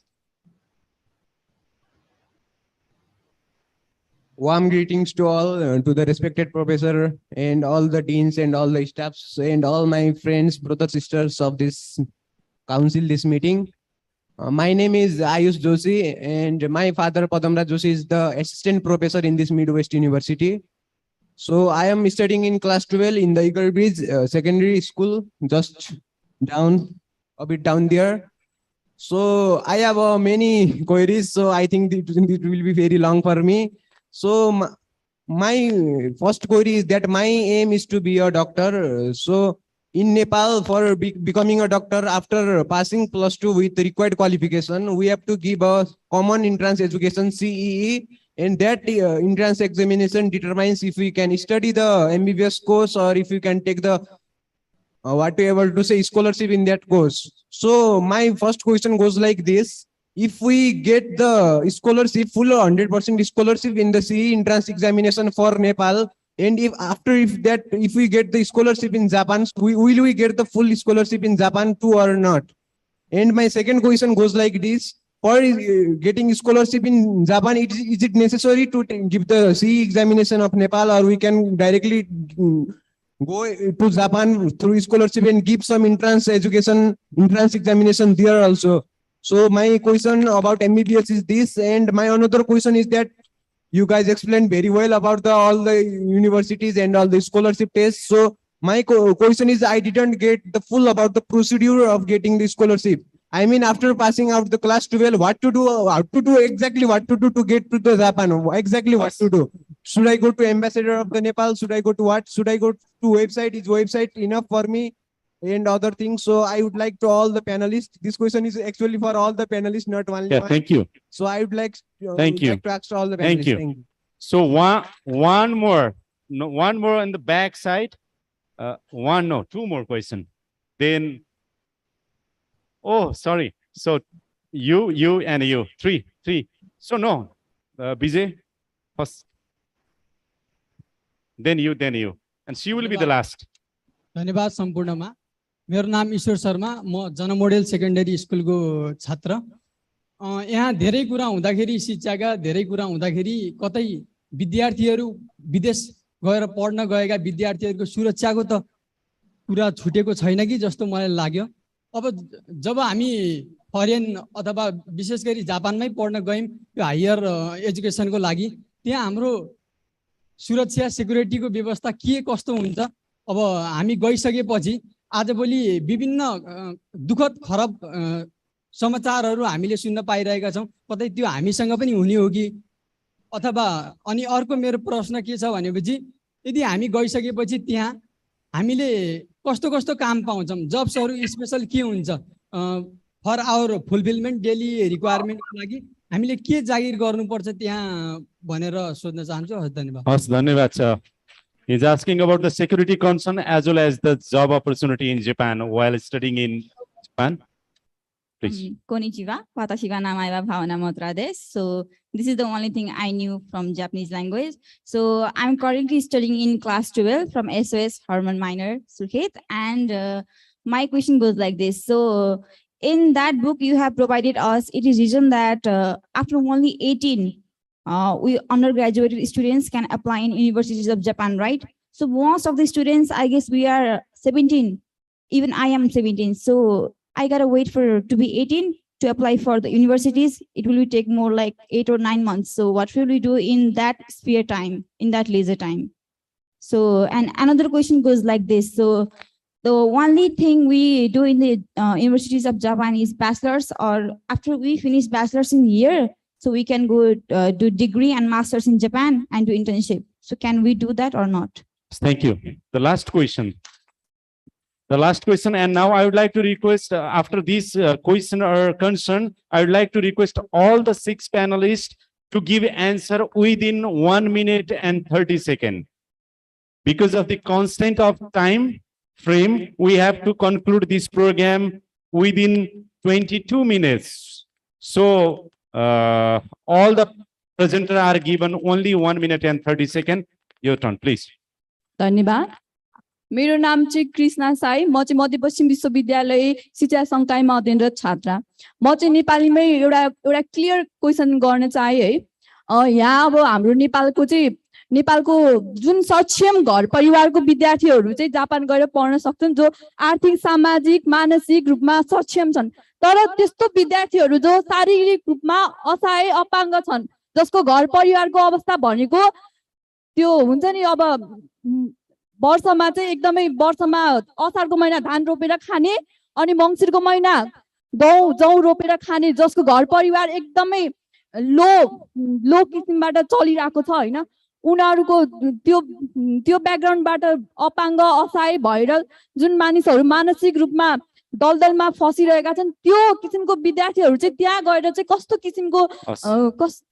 किसिमको फ्यासिलिटी कस्तो किसिमको facility कस्तो त्यहाँ गएर चाहिँ उनीहरुले अब भेदभाव हुन्छ भेदभाव एक किसिमको उनीहरुलाई मानसिक रूपमा तनाव हुने खालको केही मानसिक रूपमा तनाव हुने खालको समस्याहरू उनीहरु र सामाजिक रूपमा उनीहरुलाई चाहिँ हस् म थ्यांक यू तपाईको कुरा मैले बुझे हस् हाम्रो प्यानलिस्टहरुले नि बुझ्नु भएको छ म तपाईलाई धन्यवाद दिन्छु सुमन sir 1 minute and 30 seconds for you. I hope you will conclude within a time frame. Suman sir. Thank you, Jagdish sir. सम्पूर्ण भाइ बहिनीहरुलाई धेरै धेरै धन्यवाद छ क्वेशनहरु एकदम राम्रो सोध्नु भएको छ जापानमा पढेर धेरै कुराहरु जान्ने मौका त्यहाँ पाइन्छ मेरो बुझाइमा अब अरु सरहरुले पछि भन्नु होला मेरो बुझाइमा मास्टर्स पीएचडी हरुको लागि चाहिँ 100% स्कलरशिपहरुको व्यवस्था जापानमा छ र अन्डर ग्रेजुएसनमा पनि केही स्कलरशिपहरु छ होला त्यसको लागि अर्को हाम्रो प्रोभिन्सहरुले केही भन्न सक्नुहुन्छ अब काम गर्दै पढ्न पाउने पनि सिस्टम त्यहाँ छ विद्यार्थीहरुले कम काम गरोस् धेरै पढोस् भन्ने खालको सोच जापानमा हुन्छ ताकि उसको पढाइमा ह्याम्पर नहोस् भनेर अर्को चाहिँ एग्रिकल्चर र सिआइटीलाई के व्यवस्था छ भन्नु भएको छ त्यहाँ जापानमा मलाई जहाँसम्म लाग्छ 700 भन्दा बढी युनिभर्सिटीहरु छन् यो हाम्रोमा 10-20 वटा युनिभर्सिटी छन् भने त्यहाँ 100 वटा युनिभर्सिटी छन् त्यसकारणले यी सबै अवसरहरु त्यहाँ उपलब्ध छन् त्यसमा हामीले डाउट मान्नु पर्दैन प्रोसेसको लागि चाहिँ आज हामीले खाली क्लिक गर्न ट्रिगर गर्न खोजेको हो यसबाट तपाईहरुको जानकारीमा जापान पढ्न सक्ने सम्भावना छ भन्ने कुरा नजरमा परिसकेपछि त्यसका प्रोसिड्युरहरु तपाईले वेबसाइटमा खोज्न सक्नुहुन्छ त्यसको लागि हामीसँग सरकार राख्न सक्नुहुन्छ हामी अरु धेरै एजेन्सीहरु यस्ता छन् तिनीहरुसँग तपाईले सम्पर्क राख्न सक्नुहुन्छ जापानमा सेक्युरिटीको इस्यु केही पनि छैन तपाईले त्यो विषयमा दिमागमा कुनै पनि क्वेशन नराख्नु होला जापानमा काम गर्दै पढ्नको लागि त्यो अवसर छँदैछ मैले भनिहालेँ अन्डर ग्रेडको एजको कुरा गर्नु भएको छ त्यो धेरै ठुलो कुरा होइन तपाईले प्रोसेस गर्दै त्यो समय पुगिहाल्छ र म धन्यवाद दिन्छु सुमन सर हस् नमस्कार धन्यवाद प्रवीण सर सकभर 1 मिनेटमा धेरै जसो कुरा मेरो विचारमा सुमन सरले बताइसक्नु भएको छ छोटकरीमा धेरै कुरा गर्न गाह्रो पनि छ होला प्रश्नको लागि धन्यवाद सबैजना भाइ बहिनीहरूलाई अब एकजना भाइले मेडिकलको प्रश्न उठाउनु भएको थियो मेडिकल एजुकेसनको प्रश्न अब म मेडिकल ब्याकग्राउन्डको मेडिकल डाक्टर भएको नाताले अन्डर ग्रेजुएट मेडिकल कोर्स अथवा एमबीबीएस सरको मेडिकल कोर्स गर्न जापानमा पनि मिल्छ अघि हाम्रो जापान एमबीसीबाट पाल्नु भएको सातो साङले पनि त्यो भनिसक्नु भएको छ एमबीसीबाट हरेक वर्ष यो आवेदन खुल्छ त्यसमा एप्लाई गर्नुभयो भने अन्डर ग्रेजुएट र पोस्ट ग्रेजुएट भन्नुको मतलब एमबीबीएस र एमबीबीएस पछिको एमडी एमएस सरको पढ्नको लागि पाइन्छ त्यो स्कलरशिप पाउनुभयो भने तपाईले 100% स्कलरशिप पाउनुहुन्छ र त्यो अनुसारको कुनै समस्या पनि पर्दैन तर मैले भन्न खोजेको त्यो चाहिँ एकदम सीमित सिटहरु हुन्छ एभ्री इयर हरेक वर्षको लागि पोस्ट ग्रेजुएटको लागि सायद 5-6 जना त्यसपछि अन्डर ग्रेजुएटले 5 जना मात्रै सिट हुन्छ होला अब त्यो सिटमा पाइन्छ पाइन्न भन्ने कुरा गाह्रो कुरा हो अब मेडिकल कोर्स बाहेक अरु कोर्सको कुरा गर्ने हो भने आजकल धेरै जसो विद्यार्थी कसरी गइरहेका छन् त भन्दाखेरि अघि भनेको जस्तै एमबीसीबाट पाउने या बाहिरको जापानको युनिभर्सिटी डाइरेक्ट कन्ट्याक्ट गरेर पाउने भनेको अलिकति चान्स थोरै हुन्छ किन भन्दाखेरि त्यसमा सीमित सिटहरु हुन्छन् अर्को सजिलो तरिका जुन धेरै जसो नेपाली भाइ बहिनीहरु आजकल जाने गर्छन् उनीहरु भनेको आज जापानिज ल्याङ्ग्वेज स्टुडेन्ट भएर जान्छन् त्यसको लागि नेपालमा जापानिज ल्याङ्ग्वेज कम्तीमा कति वर्ष पढेको हुनुपर्छ भन्ने एउटा लेभल हुन्छ त्यो लेभल पढेर सर्टेन लेभल काम जापानिज ल्याङ्ग्वेज पढिसकेपछि त्यो जापानिज ल्याङ्ग्वेज स्टुडेन्ट भएर जापानमा जाँदाखेरि दुईटा फाइदा हुन्छ एउटा अलरेडी तपाईलाई जापानिज ल्याङ्ग्वेज थाहा भइसकेको हुनाले त्यहाँ गएर पार्ट टाइम जब तपाईले सजिलै पाउन सक्नुहुन्छ हप्ताको करिब 18 देखि 20 घण्टा काम गर्न पाइन्छ स्टुडेन्ट भएको हुनाले त्योभन्दा बढी काम गर्न पाइदैन तर त्यति काम गरेपछि आफ्नो दैनिक लिभिङको लागि चाहिने प्रशस्त तपाईले पाउन सक्नुहुन्छ धेरै नभए पनि तपाईको लिभिङलाई पुग्छ त्यो दोस्रो कुरो त्यसैबाट चाहिँ जापानिज ल्याङ्ग्वेज स्टुडेन्ट भएर गइसकेपछि त्यहाँबाट थप जापानिज ल्याङ्ग्वेज पढिसकेपछि अनि तपाईँ युनिभर्सिटीमा जाने हो कि त्यसपछि अथवा भोकेसनल ट्रेनिङमा जाने हो भोकेसनल ट्रेनिङको लागि सेङमङ गाको भन्छ सेङमङ गाकोमा पनि जान सकिन्छ त्यसले विभिन्न किसिमको तालिमहरू र हायर एजुकेसन पनि पढ्न पाइन्छ त्यो गरे पनि अझै राम्रो पढाइ गर्न सकिन्छ र अझै राम्रो भविष्यमा काम पनि पाइन्छ त्यसले गर्दा प्रोबेबली जापानिज ल्याङ्ग्वेज स्टुडेन्ट भएर जानु भने सही होला त्यसको लागि चाहिँ तपाईले काठमाडौँमा या सुर्खेतमा या नेपालका विभिन्न सहरहरूमा जापानिज ल्याङ्ग्वेज जुन स्कुलहरू हुन्छन् त्यो स्कुलमा सम्पर्क राख्नु भयो भने भविष्यमा कसरी जापान जान Thank you. सकिन्छ Thank त्यो you, Dr. सहितै पढ्न Praveen. सकिन्छ। Thank you so much.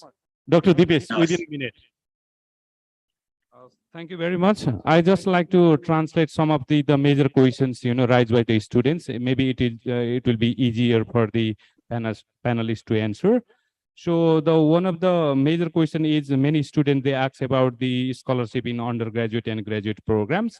And if there is a possibility to do undergraduate or graduate program in the computer science and information technology, and also about the programs on the agriculture courses. And there is one course about do you have the age limit for the undergraduate or graduate program? And also some of the students, they ask about the procedures, how to start for the application. And some of the students, they also ask about the safety and security situations while studying in Japan. And some of the students, they also ask questions about the situation of discriminations or those kinds of the issue in Japan. So those are the major questions raised by the students. Of course, there are many questions. So first of all, I would like to ask the panelists if you could, answer those questions. Thank you very much. And moreover, most of the information you can get from their website, university website. त्यसबाट पनि pound सकिन्छ. So now within a minute, I would like to request Mayuko Sato to answer some of the concern related to you, if there is any concern related to you. Ms. Sato. Okay. I think I heard one question about if you have received any scholarship in Nepal and it still can receive the scholarship in Japan. I can only talk about the MEX scholarship, but MEX scholarship cover all the costs for tuition and travel cost and enough money for living in Japan for a month. So MEX scholarship does not allow you to receive any other scholarship, including in Nepal. And I heard that there's some question about the computer and the international internet technology field or agriculture field. Students can go study in Japan, and I cannot mention any particular university, but me holding the mixed scholarship procedure, I have seen many students applying in computer and internet and technology or agriculture field, and some of them have passed. And I have recommended them. So I think you still have a chance to apply for next scholarship. Thank you so much. Thank you so much. Now I would like to request Ms. Jahana from APU. Do you like to address the student raised question regarding the scholarship, study environment, future career, and all those things? I would like to request you to add more. Yes, thank you so much, and a good evening to everyone. So about the graduate programs at APU, there was a question about age limit. So there is no age limit to apply to any of our graduate school programs. The average age of our graduate students is 31, and we have students from early 20s all the way to 50s. And about the scholarships for the graduate programs, in addition to the tuition reduction, we also have the MEXT scholarships, and the application deadline for the MEXT university recommendation is this month, November 19th, so still open for next year enrollment. And how to apply for scholarships for APU, everything is done online. We have an online application system that walks the applicant through the necessary steps, and also asks the applicant if they would like to consider it for a scholarship. So we have tried to make the application as easy for the applicant as possible. And also about safety and security, the Japan is very safe. I've been here 6 years and not even once have I felt unsafe. For example, walking outside or walking alone, everything is. Ms. Ah. Jahana, Thank you. Yeah, thank you so much. So, Mr. QC Takeda, would you please conclude your remarks within a minute? Ms. Takeda, Mr. Takeda. Thank you. Let me just echo what the Joanne with the APU says about the security, the personal safety in Japan. Let me emphasize that, statistically speaking, Japan is among the safest country in the world, next to Scandinavian country, New Zealand countries.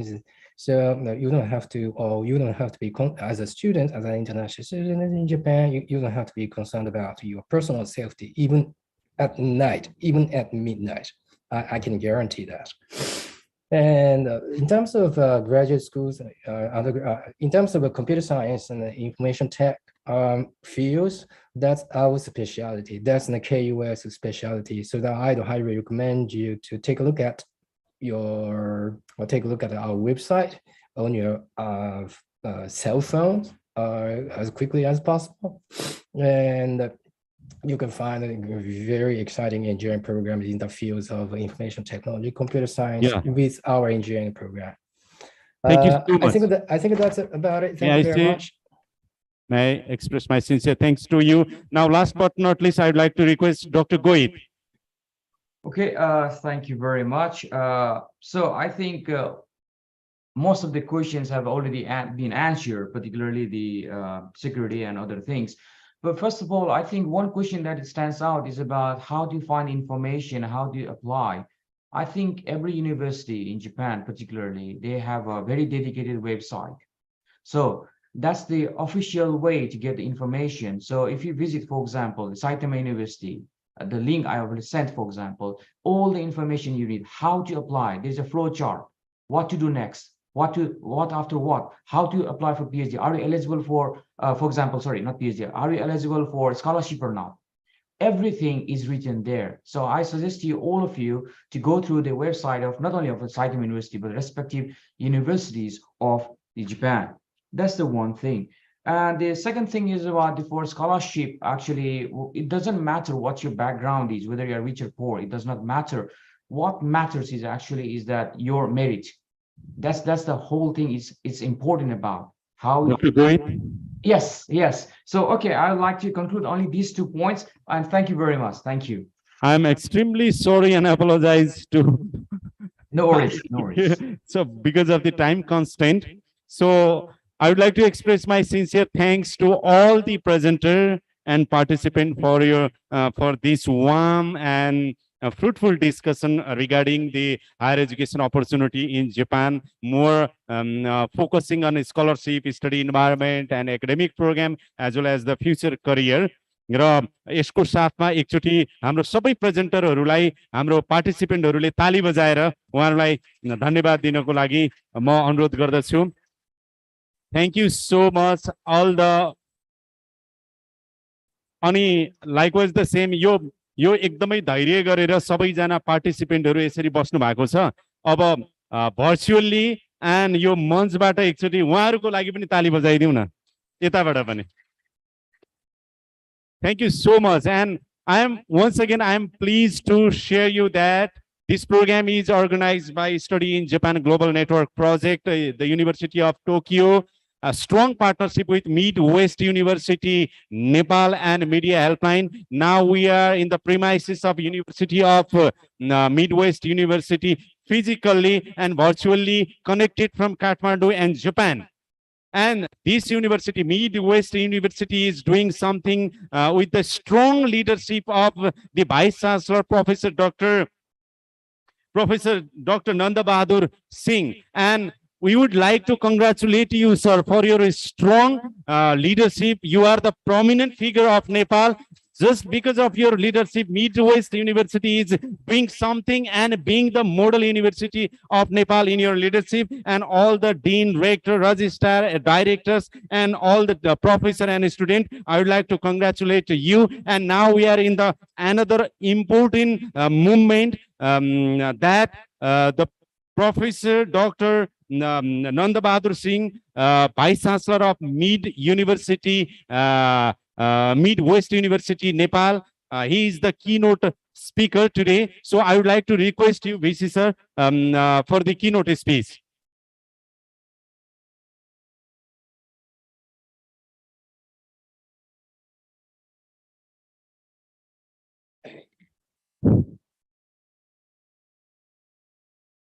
Thank you, journalist Jagadish Kharel, the moderator of today's program.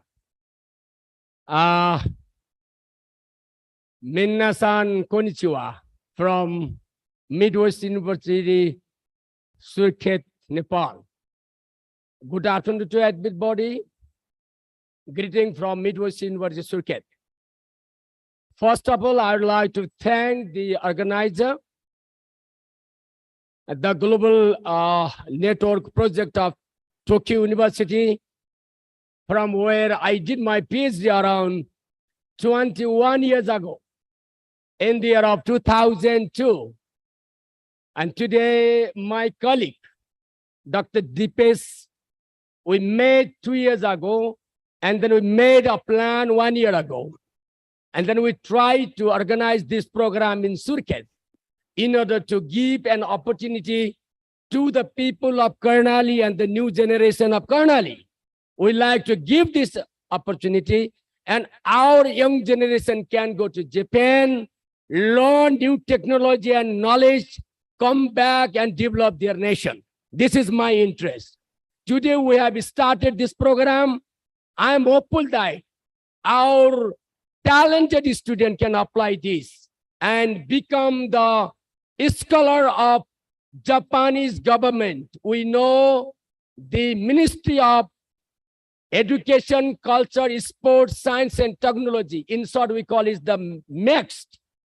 Under that, you can get two types of scholarship. One is the undergraduate scholarship, another is the graduate scholarship.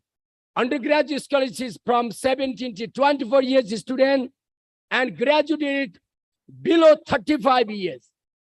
You can get beautiful scholarship. You can go with your family. You can get degree and you can save money. You can learn Japanese language.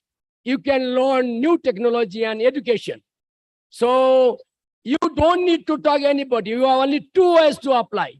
One is you can apply through Japanese embassy. Your GPA is very high and can have 2 or 3 types of competition, screening. And then final screening will be in Japan under the government. And the second is you can directly make a contact with the university. Today you have already seen the professors and many people from different universities. The Tokyo University, the Kyoto University, Saitama University, Risco-Meikan University, and there are some other universities. So you can see different specializers under that. You can apply, and there are two ways. One is the selection from Embassy of Japan in Nepal. Second is the selection from the respective university. You have already got 150 brochures kept and distributed among our students this morning.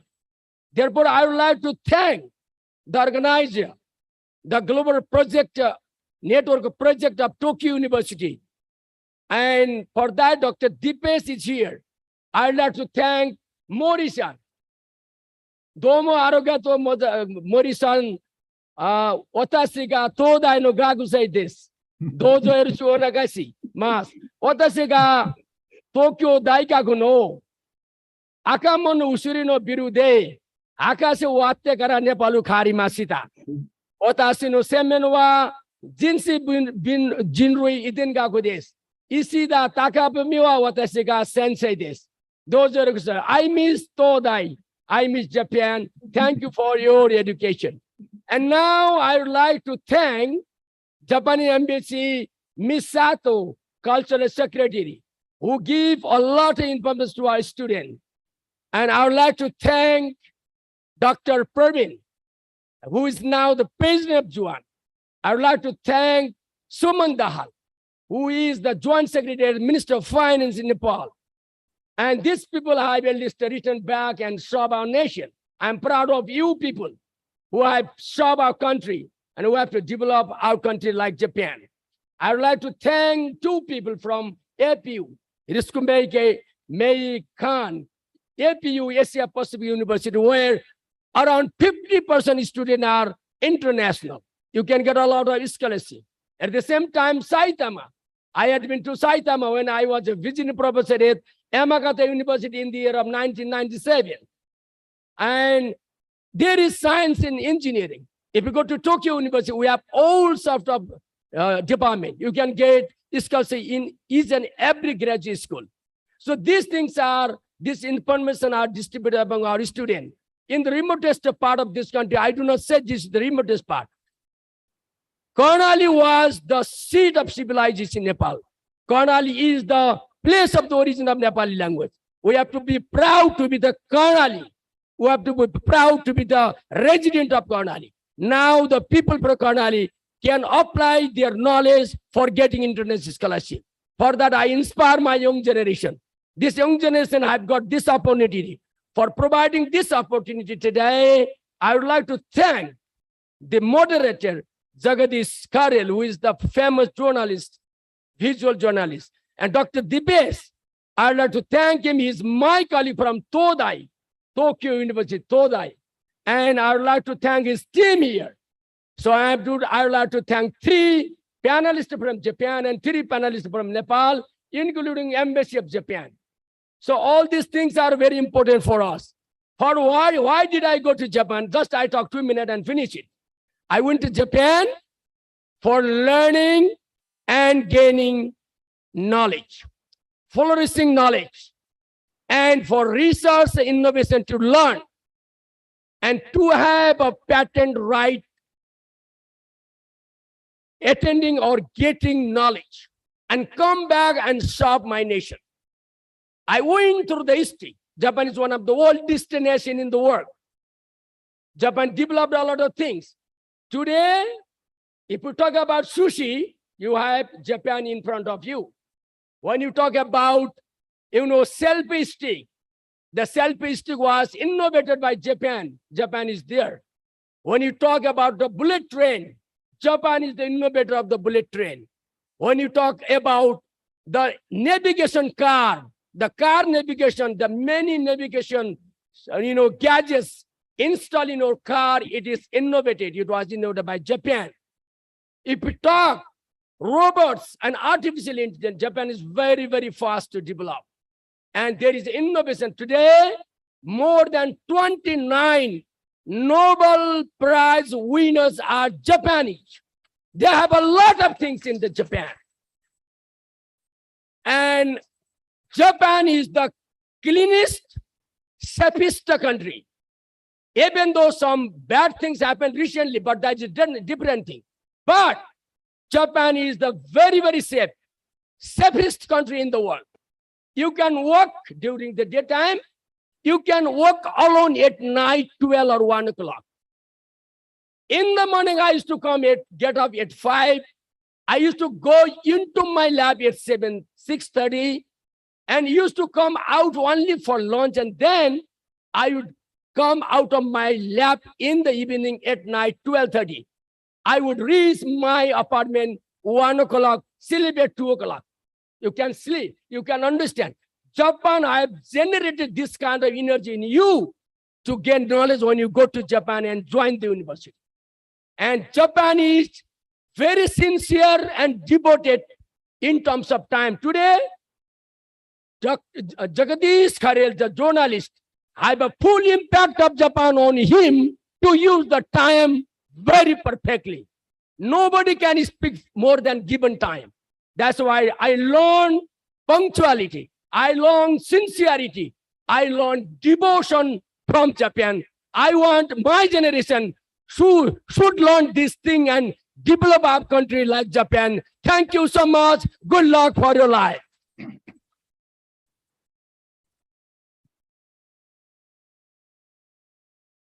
Once again, Honorable Vice Chancellor, thank you so much for your energetic speech, keynote speech. Indeed, we are really proud. Dear student, we should be proud. We have 3 personalities right now in front of us. Your Vice Chancellor, our Vice Chancellor. Now he is contributing this nation, Nepal. Likewise, Dr. Praveen, Japan त्यत्रो पढ्नुभयो वही हराउन सक्नुहुन्थ्यो अन्त जान सक्नुहुन्थ्यो now is contributing for this nation. Likewise, Suman sir, उहाँले धेरै गर्न सक्नुहुन्थ्यो बाहिर तर सुमन सरले अहिले मिनिस्ट्री अफ फाइनेन्समा रहेर being a joint secretary is contributing. हामीसँग यस्तो सम्पत्तिहरू हुनुहुन्छ। We has studied in abroad, especially in Japan, but now contributing your own nation. र हामीलाई आशा छ, विश्वास छ, यहाँहरूको स्ट्रङ लिडरशिपमा नेपाल अझै राम्रो बन्दै जान्छ। त्यसैले जापान गए पनि, अन्त देश गए पनि देश भुल्नु हुँदैन, माटो भुल्नु हुँदैन भनेर उहाँहरूले सिकाउनु भएको छ। Thank you so much. We are always grateful to you, to all of you. Thank you so much for the keynote speaker, Vice Chancellor of Midwest University. Now we are at the end of the program. We are going to conclude the program soon. Now I'd like to request Mr. Kazuhiro Mori. He's the advisor, International Project Promotion Group, Research Promotion Department, the University of Tokyo, for the thanks and closing remarks. Mr. Mori, now it's your turn. Yes. Professor Dr. Nanda Bahadur Singh, thank you very much for your strong words, encouraging Nepal students to study in Japan, also encouraging Japanese universities. Thank you very much. Thank you so much. And today, Dr. Pravin Shrestha, President of JUAN, Mr. Suman Dahar, Joint Secretary, Ministry of Finance, Ms. Sato Mayuko, Embassy of Japan in Nepal, distinguished speakers and participants, good afternoon, namaste, konnichiwa. My name is Mori Kazuhiro, advisor for International Project Promotion Group of the University of Tokyo. I would like to express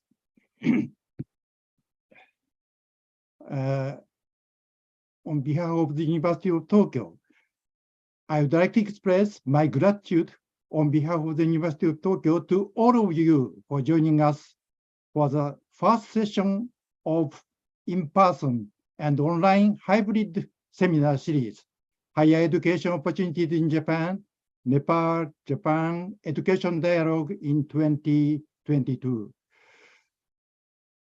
2022, the year commemorating the 120th anniversary of the international students exchange between Nepal and Japan. I wish to especially thank to the message of His Excellency of Kikuta Yutaka, Ambassador of Japan to Nepal, and all the support from the Embassy of Japan in Nepal. The University of Tokyo, having been appointed for the Study in Japan Global Network Project in Southwest Asia by the Japanese Ministry of Education, or MEXT, acts as a gateway for prospective students in the region. In Nepal, this has been made possible as a result of all the kind and passionate support from the JUAN members. We are pleased to hear that JUAN has been selected to be the recipient of the Japanese government Foreign Minister's Commendation 2022 for your contributions over the years to the development of mutual understanding between Nepal and Japan. Thank you very much for joining the session today, and we do hope that this event has been informative for you to consider Japan as a destination for academic and professional career.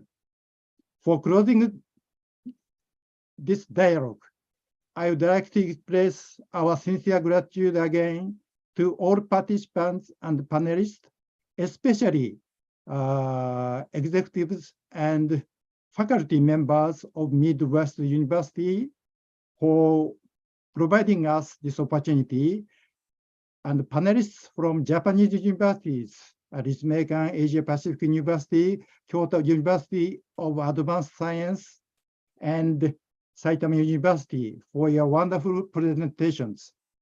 We do look forward to seeing students from Nepal, more students from Nepal in Japan.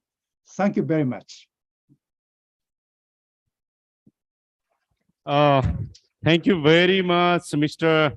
Kazuhiro Mori, for your concluding remarks. And I would like to also thank Ms. Sano Masako for organizing, for supporting all those things. And definitely, I would like to thank Vice Chancellor as well as all the Dean and directors and all the professor and member of the Midwest University for this warm hospitality, support, and kind, strong initiation and all those things. This is all because of possible with the support from the Midwest University, Nepal, and strong leadership of our Vice Chancellor and all the team. And I would like to thank all the presenter who has given the time virtually, and it is really important to more than 500 students who are participating live in the premises of university,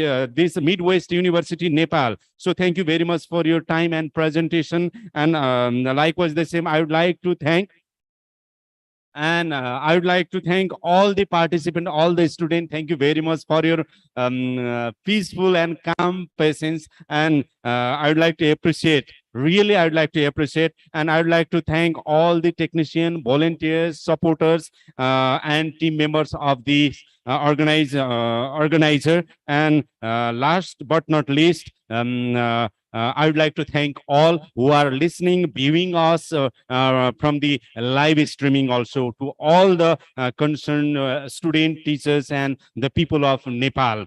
And definitely, Japan is an important destination for higher education. We believe that this program will help many Nepali students to get information about higher education opportunity in Japan.